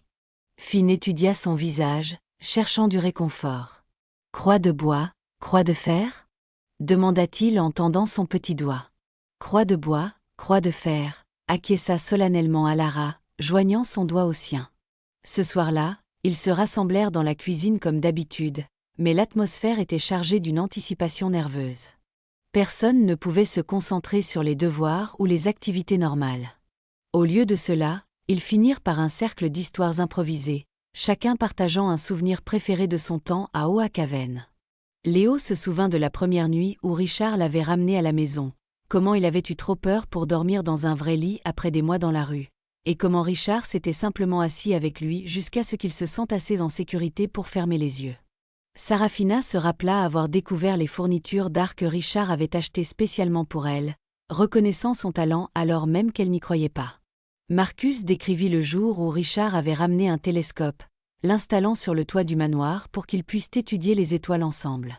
Les jumelles se remémorèrent leur première vraie fête d'anniversaire, avec gâteaux, décorations et cadeaux, des plaisirs simples qu'elles n'avaient jamais connus avant Oak Haven.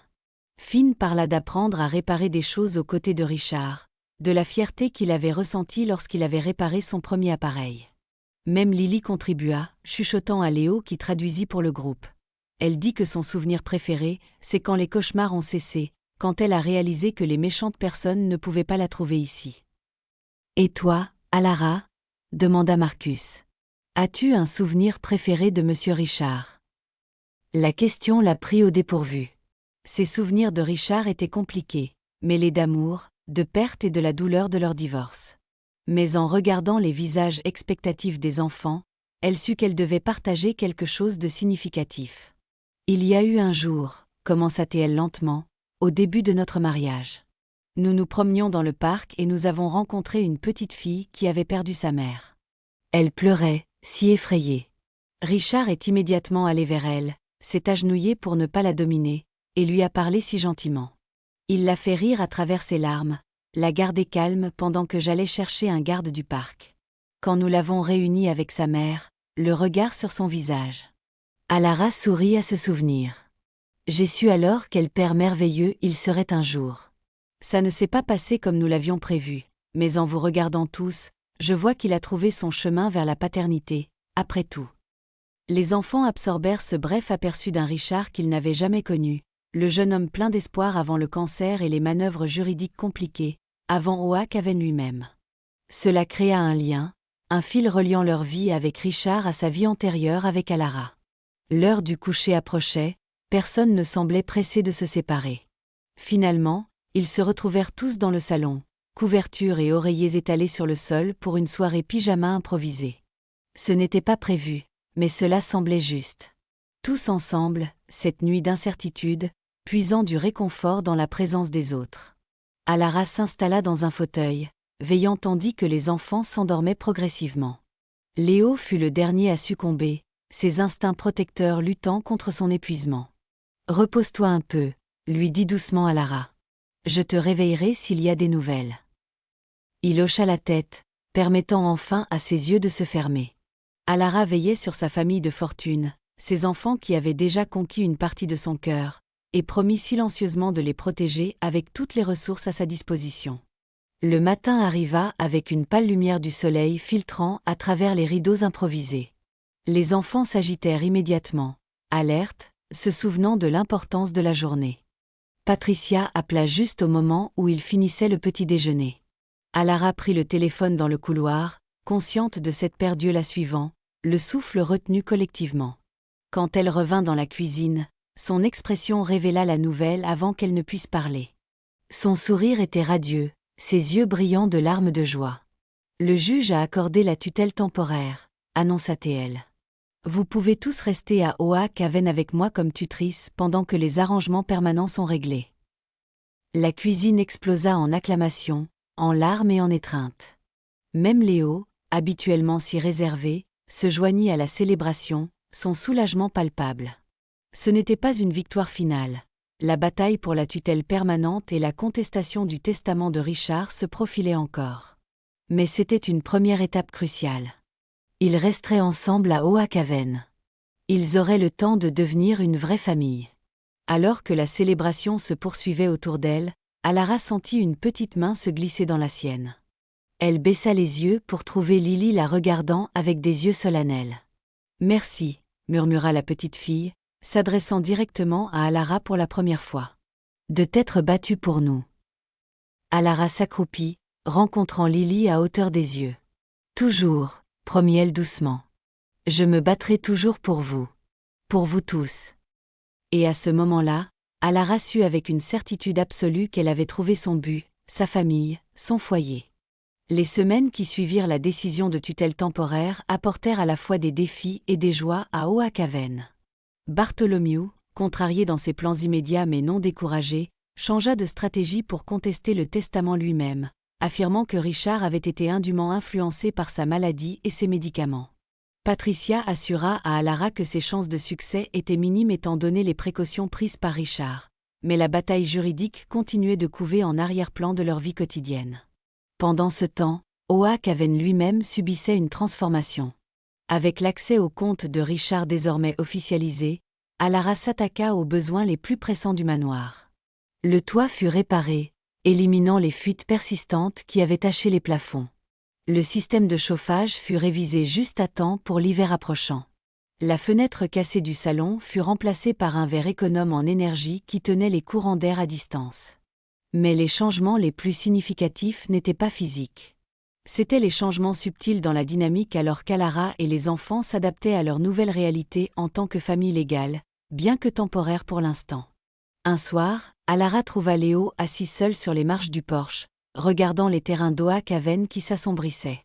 Elle s'installa à côté de lui, respectant son silence pendant quelques instants avant de parler. « À quoi tu penses ?» offrit-elle doucement. Léo la regarda, puis retourna son regard vers le paysage crépusculaire. « Juste au changement, dit-il. À la vitesse à laquelle tout s'est passé. D'abord monsieur Richard qui tombe malade, puis vous qui arrivez, maintenant tout ça. » Il fit un geste vague, englobant les batailles juridiques et les améliorations de la maison. « C'est beaucoup à digérer, reconnut Alara. Surtout pour toi. Tu as porté tellement de responsabilités pendant si longtemps. Léo haussa les épaules, un geste typiquement adolescent en contradiction avec sa maturité habituelle. Quelqu'un devait le faire. Les petits avaient besoin de stabilité. Ils en ont toujours besoin, dit Alara. Et ils se tournent toujours vers toi. Ça n'a pas changé. Mais si, ça a changé, contra-t-il, la regardant enfin dans les yeux. C'est vous qui êtes aux commandes maintenant. Vous êtes la tutrice. Moi, je suis juste. Il s'interrompit, incapable d'articuler sa nouvelle place dans la hiérarchie. Tu es toujours leur grand frère, dit Alara fermement. Toujours la personne en qui ils ont le plus confiance au monde. Ma présence ne diminue pas ton importance, Léo. Si quoi que ce soit. J'espère que cela signifie que tu peux te détendre un peu, avoir 16 ans parfois, au lieu d'être toujours l'adulte. Il réfléchit à cela, son expression pensive. Je ne sais pas si je me souviens comment être juste 16 ans, admit-il. Ça fait longtemps que je n'ai pas pu être un enfant. L'aveu brisa le cœur d'Alara.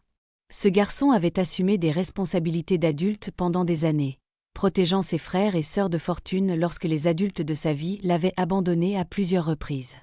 Elle tendit la main avec hésitation, posant une main sur son épaule.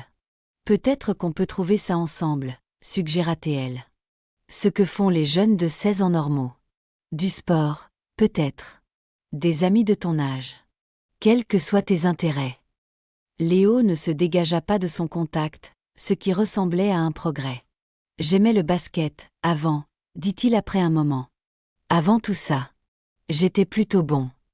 Alara enregistra soigneusement cette information, un précieux aperçu du garçon sous le protecteur. Le centre communautaire en ville a une ligue de jeunes, nota-t-elle.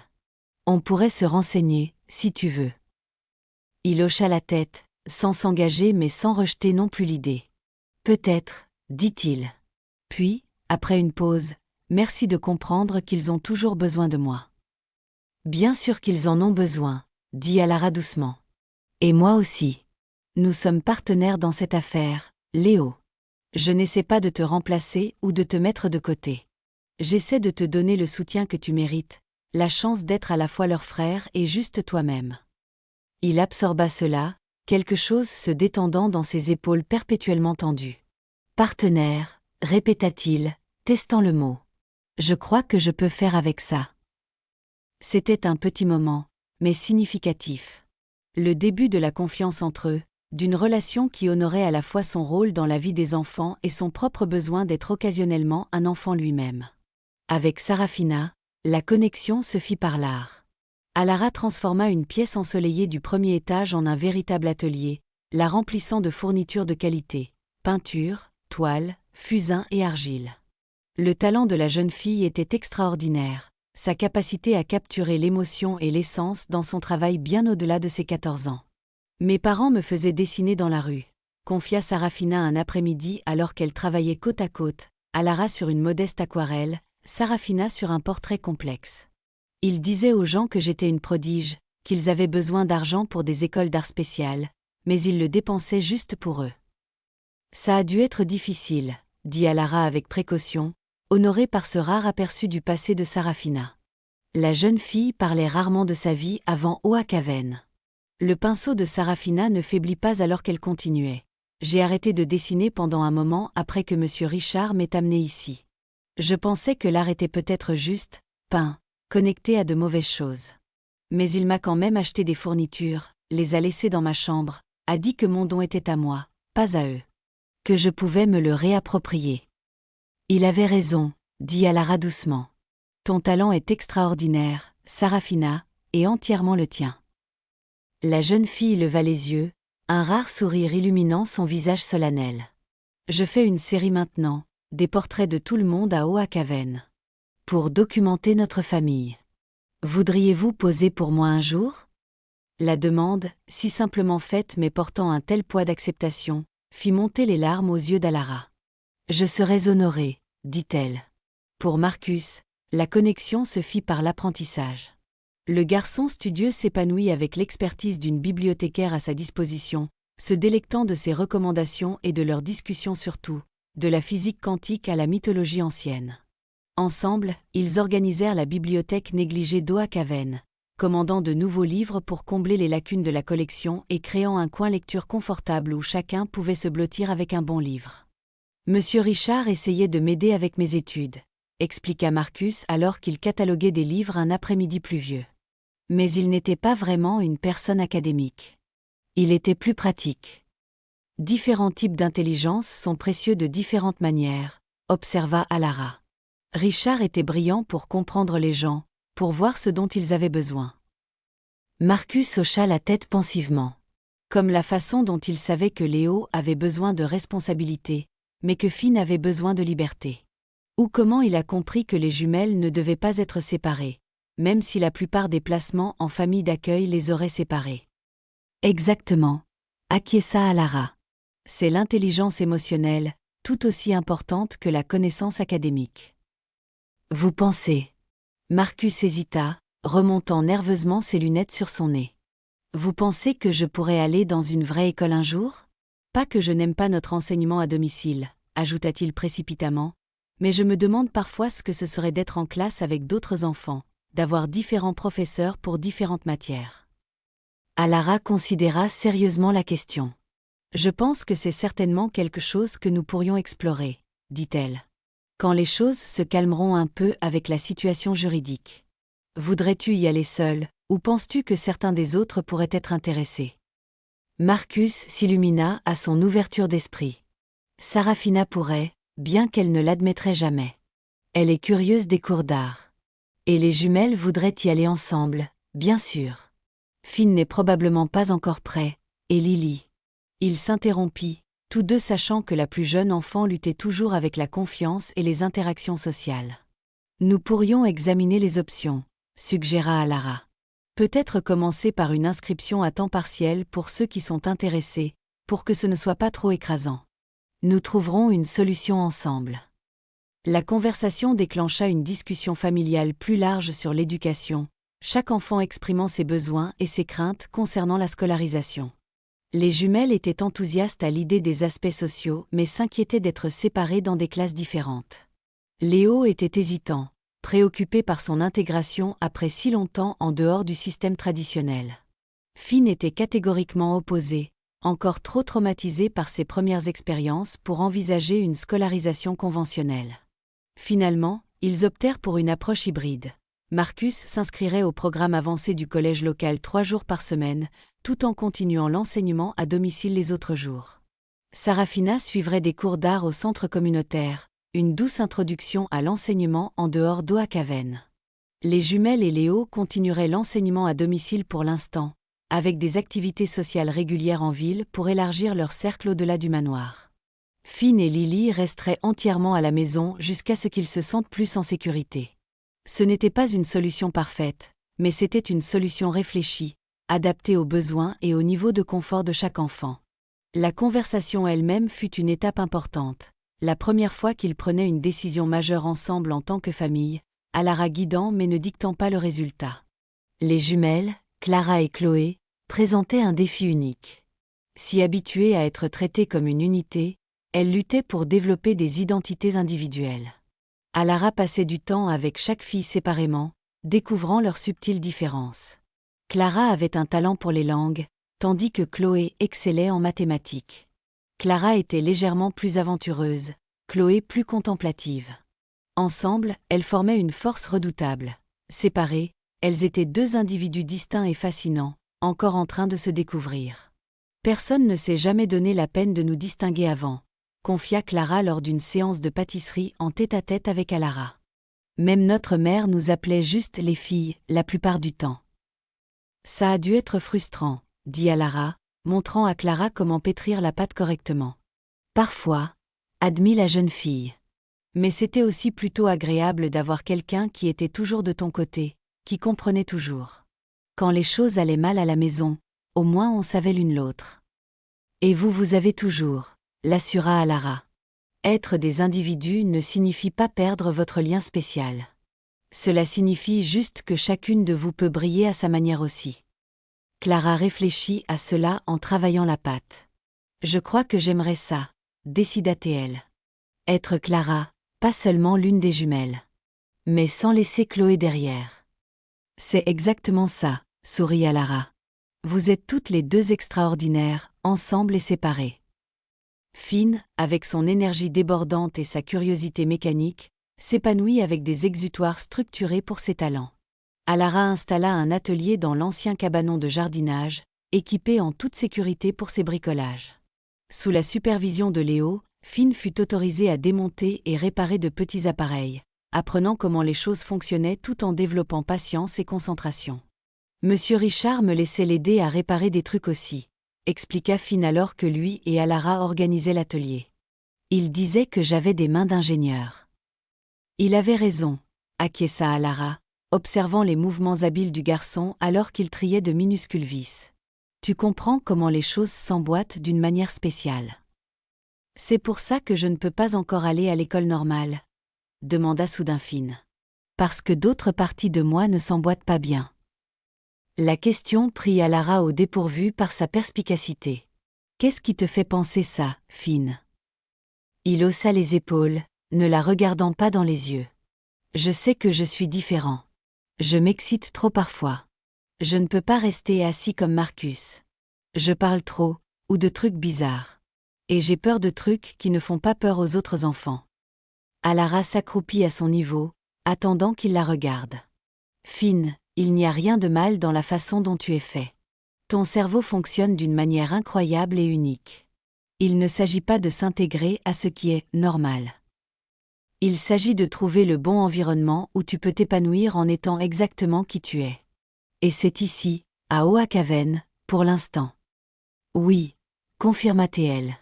Mais éventuellement, quand tu seras prêt, nous trouverons une école qui appréciera ta façon spéciale de penser. Il existe des endroits comme ça, avec des professeurs qui comprennent que tout le monde n'apprend pas de la même manière. Il s'illumina à cette idée. Vraiment? Des écoles pour les enfants comme moi? Vraiment, promit-elle. Et d'ici là, nous continuerons à apprendre ici, d'une manière qui te convient. Marché conclu? Marché conclu, acquiesça Théil avec enthousiasme, retournant immédiatement à son tri avec une concentration renouvelée. La petite Lily restait la plus difficile à atteindre. Ses premières années traumatisantes avaient laissé de profondes cicatrices, se manifestant par un mutisme sélectif, des cauchemars et une extrême prudence face aux nouvelles personnes et situations. Mais lentement, avec une patience infinie, Alara commença à gagner sa confiance. Cela commença par des histoires au coucher, Lily écoutant silencieusement à une distance prudente. Progressivement, elle se rapprocha chaque nuit, jusqu'à ce que finalement, elle soit blottie contre Alara pendant qu'elles lisaient ensemble. Puis vinrent des commentaires chuchotés sur les histoires, un mot précieux ou deux offerts comme des cadeaux rares. Les progrès se mesuraient en moments de connexion plutôt qu'en percées spectaculaires. Une nuit, après une routine du coucher particulièrement apaisante, Lily prononça sa plus longue phrase à Alara. « Est-ce que tu vas être notre maman pour toujours ?» demanda-t-elle de sa petite voix claire. La question transperça le cœur d'Alara par sa simplicité et sa signification. « Je l'espère. » répondit-elle honnêtement. « Je fais tout ce que je peux pour que cela se produise. » Lily hocha la tête, assimilant cela. « Monsieur Richard a dit que tu le serais. Il a dit que tu avais le plus grand cœur. Il t'a parlé de moi ?» demanda Alara doucement, touchée par la révélation. Les yeux solennels de Lily étudièrent son visage. « Je crois que, peut-être qu'il avait raison, décida-t-elle. Puis, sans autre commentaire, elle se blottit sous ses couvertures, ayant apparemment terminé cette conversation capitale. Alara l'aborda, s'émerveillant de la résilience de cette petite fille qui avait tant enduré et qui restait pourtant capable de confiance, d'espoir. « Bonne nuit, ma chérie, murmura-t-elle. Fais de beaux rêves. » « Bonne nuit, maman, vint la réponse ensommeillée, le titre composait un pont entre le passé et l'avenir, un pas timide vers une connexion permanente. Au fil des semaines et des mois, Oakaven se transforma d'un manoir négligé en un véritable foyer. Les personnalités des enfants commencèrent à imprégner l'espace. Les livres de Marcus empilés près de ses coins lectures préférés, les œuvres d'art de Sarafina ornant les murs, les systèmes d'organisation à code couleur des jumelles dans les espaces partagés, les trésors sauvés et réparés de Finn fièrement exposés, la collection soigneusement arrangée de pierres lisses et de plumes de Lily, le panier de basket de Léo installé sur l'ancienne remise. Et pendant tout ce temps, la bataille juridique continuait. La contestation du testament par Bartholomew avançait lentement devant les tribunaux, chaque retard étant une petite victoire pour Alara et les enfants, leur donnant plus de temps pour solidifier leurs liens familiaux et renforcer leur dossier pour la tutelle permanente. Patricia les tenait informés des développements, ses visites devenant sociales autant que professionnelles, alors qu'elle était attirée par la chaleur de la famille inhabituelle d'Oakaven. Même Madame Petroff, dont le rôle avait évolué de gouvernante à quelque chose de plus proche d'une figure de grand-mère, commenta le changement d'atmosphère. Cette maison, observa-t-elle un après-midi alors qu'elle et Alara préparaient le dîner, a toujours été un bon endroit, un endroit sûr. Mais maintenant c'est un foyer. Plein de vie, plein d'amour. Monsieur Richard serait heureux. Alara sourit, touchée par l'observation. Je l'espère, dit-elle. J'essaie d'honorer ce qu'il a commencé ici. Vous faites plus qu'honorer, dit fermement Madame Petroff. Vous complétez ce qu'il n'a pas pu finir. Vous finissez ce qu'il ne pouvait pas donner à ses enfants, l'amour d'une mère, la stabilité, une vie normale. Vous donnez. Avant qu'Alara ne puisse répondre, la porte d'entrée s'ouvrit en grand et le son des voix d'enfants emplit le couloir, revenant d'une expédition au coin le plus éloigné de la propriété d'Oakaven où ils avaient construit un fort. Leurs joues étaient rougies par le froid et l'effort, leurs yeux brillants d'aventure. Alara, appela Finn en se précipitant dans la cuisine. On a trouvé un vieux puits. Léo dit qu'on ne peut pas jouer près, mais est-ce qu'on peut le nettoyer et peut-être le faire fonctionner à nouveau? Absolument pas sans surveillance d'un adulte, répondit Alara automatiquement, puis se reprit avec un petit rire. L'instinct maternel était devenu une seconde nature, la réponse protectrice immédiate et naturelle. Nous l'évaluerons correctement demain, ajouta-t-elle plus diplomatiquement. Pour l'instant, tout le monde va se laver pour le dîner. Léo, peux-tu t'assurer que Lily enlève bien la boue de ses mains? Il hocha la tête, conduisant les plus jeunes enfants vers la salle de bain avec une efficacité rodée. Alors qu'ils sortaient en file indienne, Madame Petroff hocha la tête avec approbation. Vous voyez? Mère naturelle, prononça-t-elle. Certaines femmes naissent pour ça, d'autres l'apprennent, certaines ne comprennent jamais. Vous êtes née pour ça. Il a juste fallu du temps pour trouver vos enfants. La simple déclaration fit monter des larmes inattendues aux yeux d'Alara.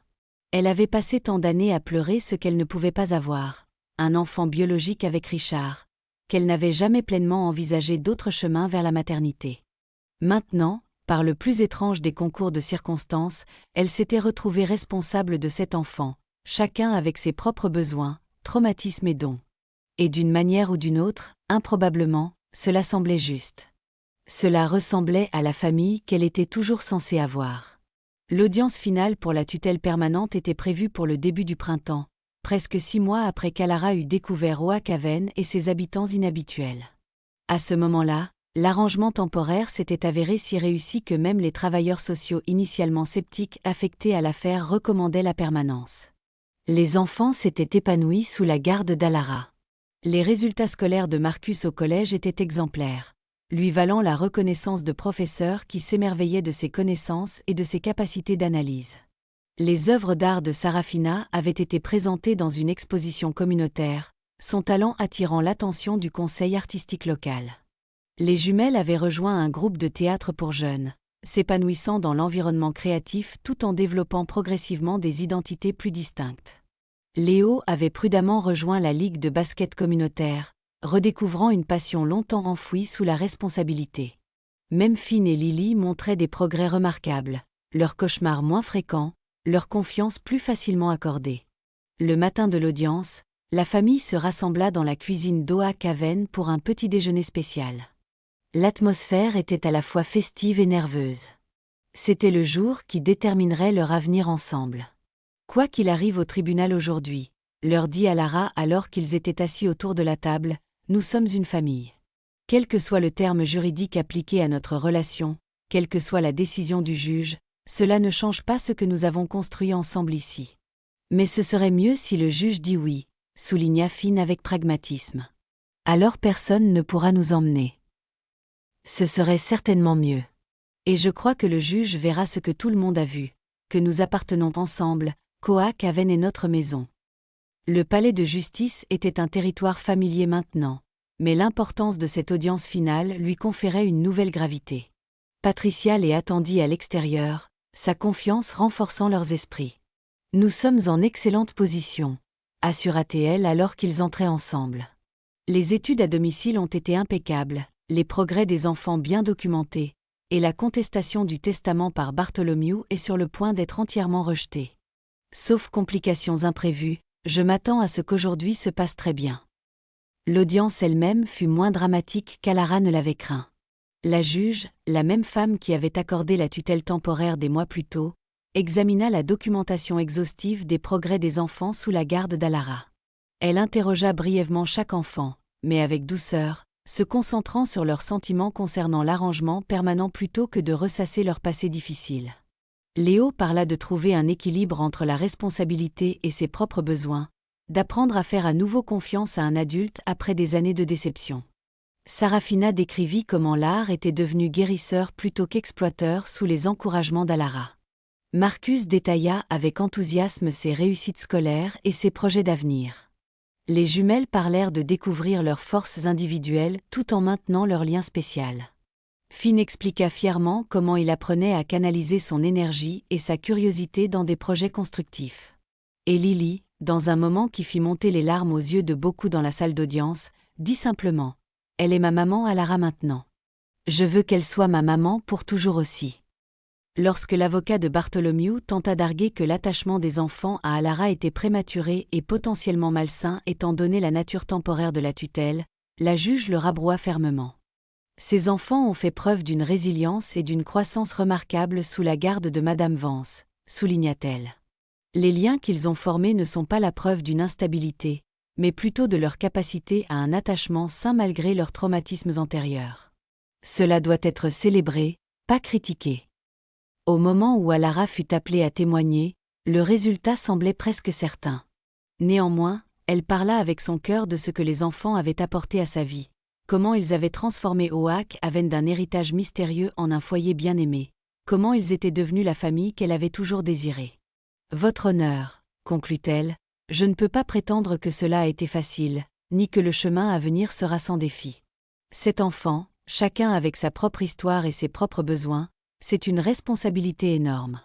Mais c'en est une que j'embrasse pleinement, avec amour et engagement, et le soutien de professionnels qui nous ont aidés à naviguer dans cette situation inhabituelle. Ces enfants méritent la stabilité, la continuité et la chance de grandir ensemble dans le foyer auquel ils ont appris à faire confiance. Je demande à la Cour de me permettre de leur fournir cela, de manière permanente et légale. » La juge réfléchit seulement un bref instant avant de rendre sa décision. Ayant examiné toutes les preuves et tous les témoignages dans cette affaire, je juge qu'il est dans le meilleur intérêt de ces 7 enfants de rester ensemble au manoir d'Oak Haven sous la tutelle permanente d'Alara Vance. Le dévouement dont Mademoiselle Vance a fait preuve, les progrès réalisés par les enfants et les liens uniques qu'ils partagent en tant qu'unité familiale indiquent tous que c'est l'arrangement optimal pour leur bien-être continu. Elle marqua une pause, puis ajouta plus personnellement. Mademoiselle Vance, ce que vous et ses enfants avez accompli ensemble au cours de ces derniers mois est remarquable. Vous avez créé une famille à partir de circonstances qui auraient pu mener à la tragédie. Au lieu de cela, vous avez écrit une fin différente à leur histoire, une fin d'espoir, de guérison et d'appartenance. La Cour salue votre engagement et souhaite à votre famille tout le bonheur possible. Sur ce, elle signa les papiers de tutelle, officialisant ce qui était déjà devenu vrai à tous égards importants. Alara et les 7 enfants d'Oak Haven étaient désormais, légalement et en permanence, une famille. La célébration qui suivit fut joyeuse et chaotique, avec des étreintes, des larmes et des promesses pour l'avenir. Patricia se joignit à eux pour un dîner de victoire à Oak Haven, levant un toast à leur nouveau statut officiel. Même Madame Petrov s'autorisa un verre de champagne, son stoïcisme habituel fondant en un bonheur sincère pour la famille qu'elle avait aidé à soutenir pendant les moments difficiles. Ce soir-là, après que les plus jeunes enfants furent couchés, épuisés par la journée riche en émotions, Alara se retrouva sur le porche d'entrée avec Léo, faisant écho à leur conversation des mois plus tôt. L'air printanier était doux, parfumé de nouvelles pousses et de possibilités. « Alors, » dit Léo après un silence confortable. « On l'a fait. On est officiellement une famille. »« Nous le sommes, » acquiesça Alara, encore un peu impressionné par la réalité de la chose. Comment ça fait? Léo considéra sérieusement la question. Bien, décida-t-il. Juste. Comme si. Peut-être que c'est comme ça que les choses devaient se passer depuis le début. Je le pense aussi, dit Alara doucement. Même si je n'aurais jamais pu imaginer ce chemin, pas en 1 million d'années. Est-ce que parfois... Léo hésita, puis continua. Est-ce que parfois tu regrettes que Monsieur Richard ne soit pas là pour voir ça? Pour voir ce que tu as fait de ce qu'il a commencé? Alara sourit tristement. Oui. Je pense qu'il serait fier de nous tous. De la façon dont nous sommes devenus une famille ensemble. Il savait ce qu'il faisait, dit Léo avec certitude. Quand il t'a tout laissé. Il savait que tu étais la bonne personne pour continuer ce qu'il avait commencé. Je l'espère, répondit Alara. J'essaie de faire de mon mieux pour honorer sa vision pour Oakaven.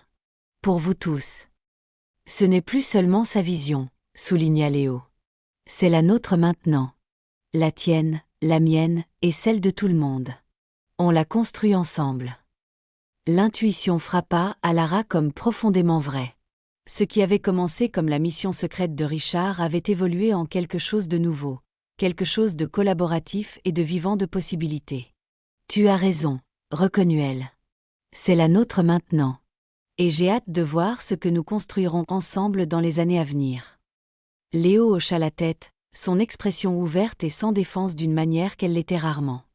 Moi non plus, admit-il. Puis, dans un geste qui aurait été impensable des mois plus tôt, il se pencha et posa brièvement sa tête contre son épaule. Merci, dit-il simplement. De ne pas avoir abandonné pour nous.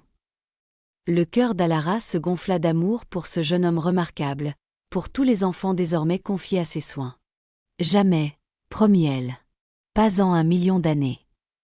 Le lendemain matin, alors que la lumière du soleil filtrait par les nombreuses fenêtres d'Oakaven, Alara trouva Sarafina dans le salon, mettant la touche finale à une grande toile. La jeune fille y travaillait secrètement depuis des semaines, ne la révélant à personne.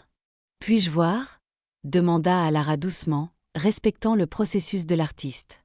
Sarafina hocha la tête, reculant de son œuvre avec une timidité inhabituelle. Le tableau coupa le souffle à Alara. Il les représentait tous les 8, Alara et les 7 enfants, disposés sur les marches d'entrée d'Oakaven. Mais Sarafina avait ajouté une 9e silhouette, rendue par des coups de pinceau plus doux, presque translucides par rapport à la présence solide des autres, Richard, veillant sur eux avec un sourire d'approbation et de paix. « C'est pour l'entrée », expliqua Sarafina doucement. « Pour que tous ceux qui viennent à Oakaven sachent qui nous sommes. Une vraie famille. » Alara passa un bras autour des épaules de la jeune fille, trop émue pour parler au début. « C'est parfait », réussit-elle finalement à dire. « Absolument parfait. » Alors qu'ils accrochaient le portrait à sa place d'honneur, les autres enfants se rassemblèrent autour, admirant le travail de Sarafina et offrant leur approbation enthousiaste de l'inclusion de Richard. « Il fait toujours partie de notre famille », déclara Finn avec confiance. « Même s'il n'est plus là. » « Toujours », acquiesça Alara, regardant les visages de ses enfants, car ils étaient vraiment les siens maintenant, de cœur et de droit, et ressentant un sentiment d'achèvement qu'elle ne s'attendait jamais à trouver. La famille, c'est pour toujours. Quoi qu'il arrive. Dehors, le printemps transformait les terrains d'Oakaven, de nouvelles pousses recouvrant les cicatrices de l'hiver, des fleurs promettant des fruits futurs.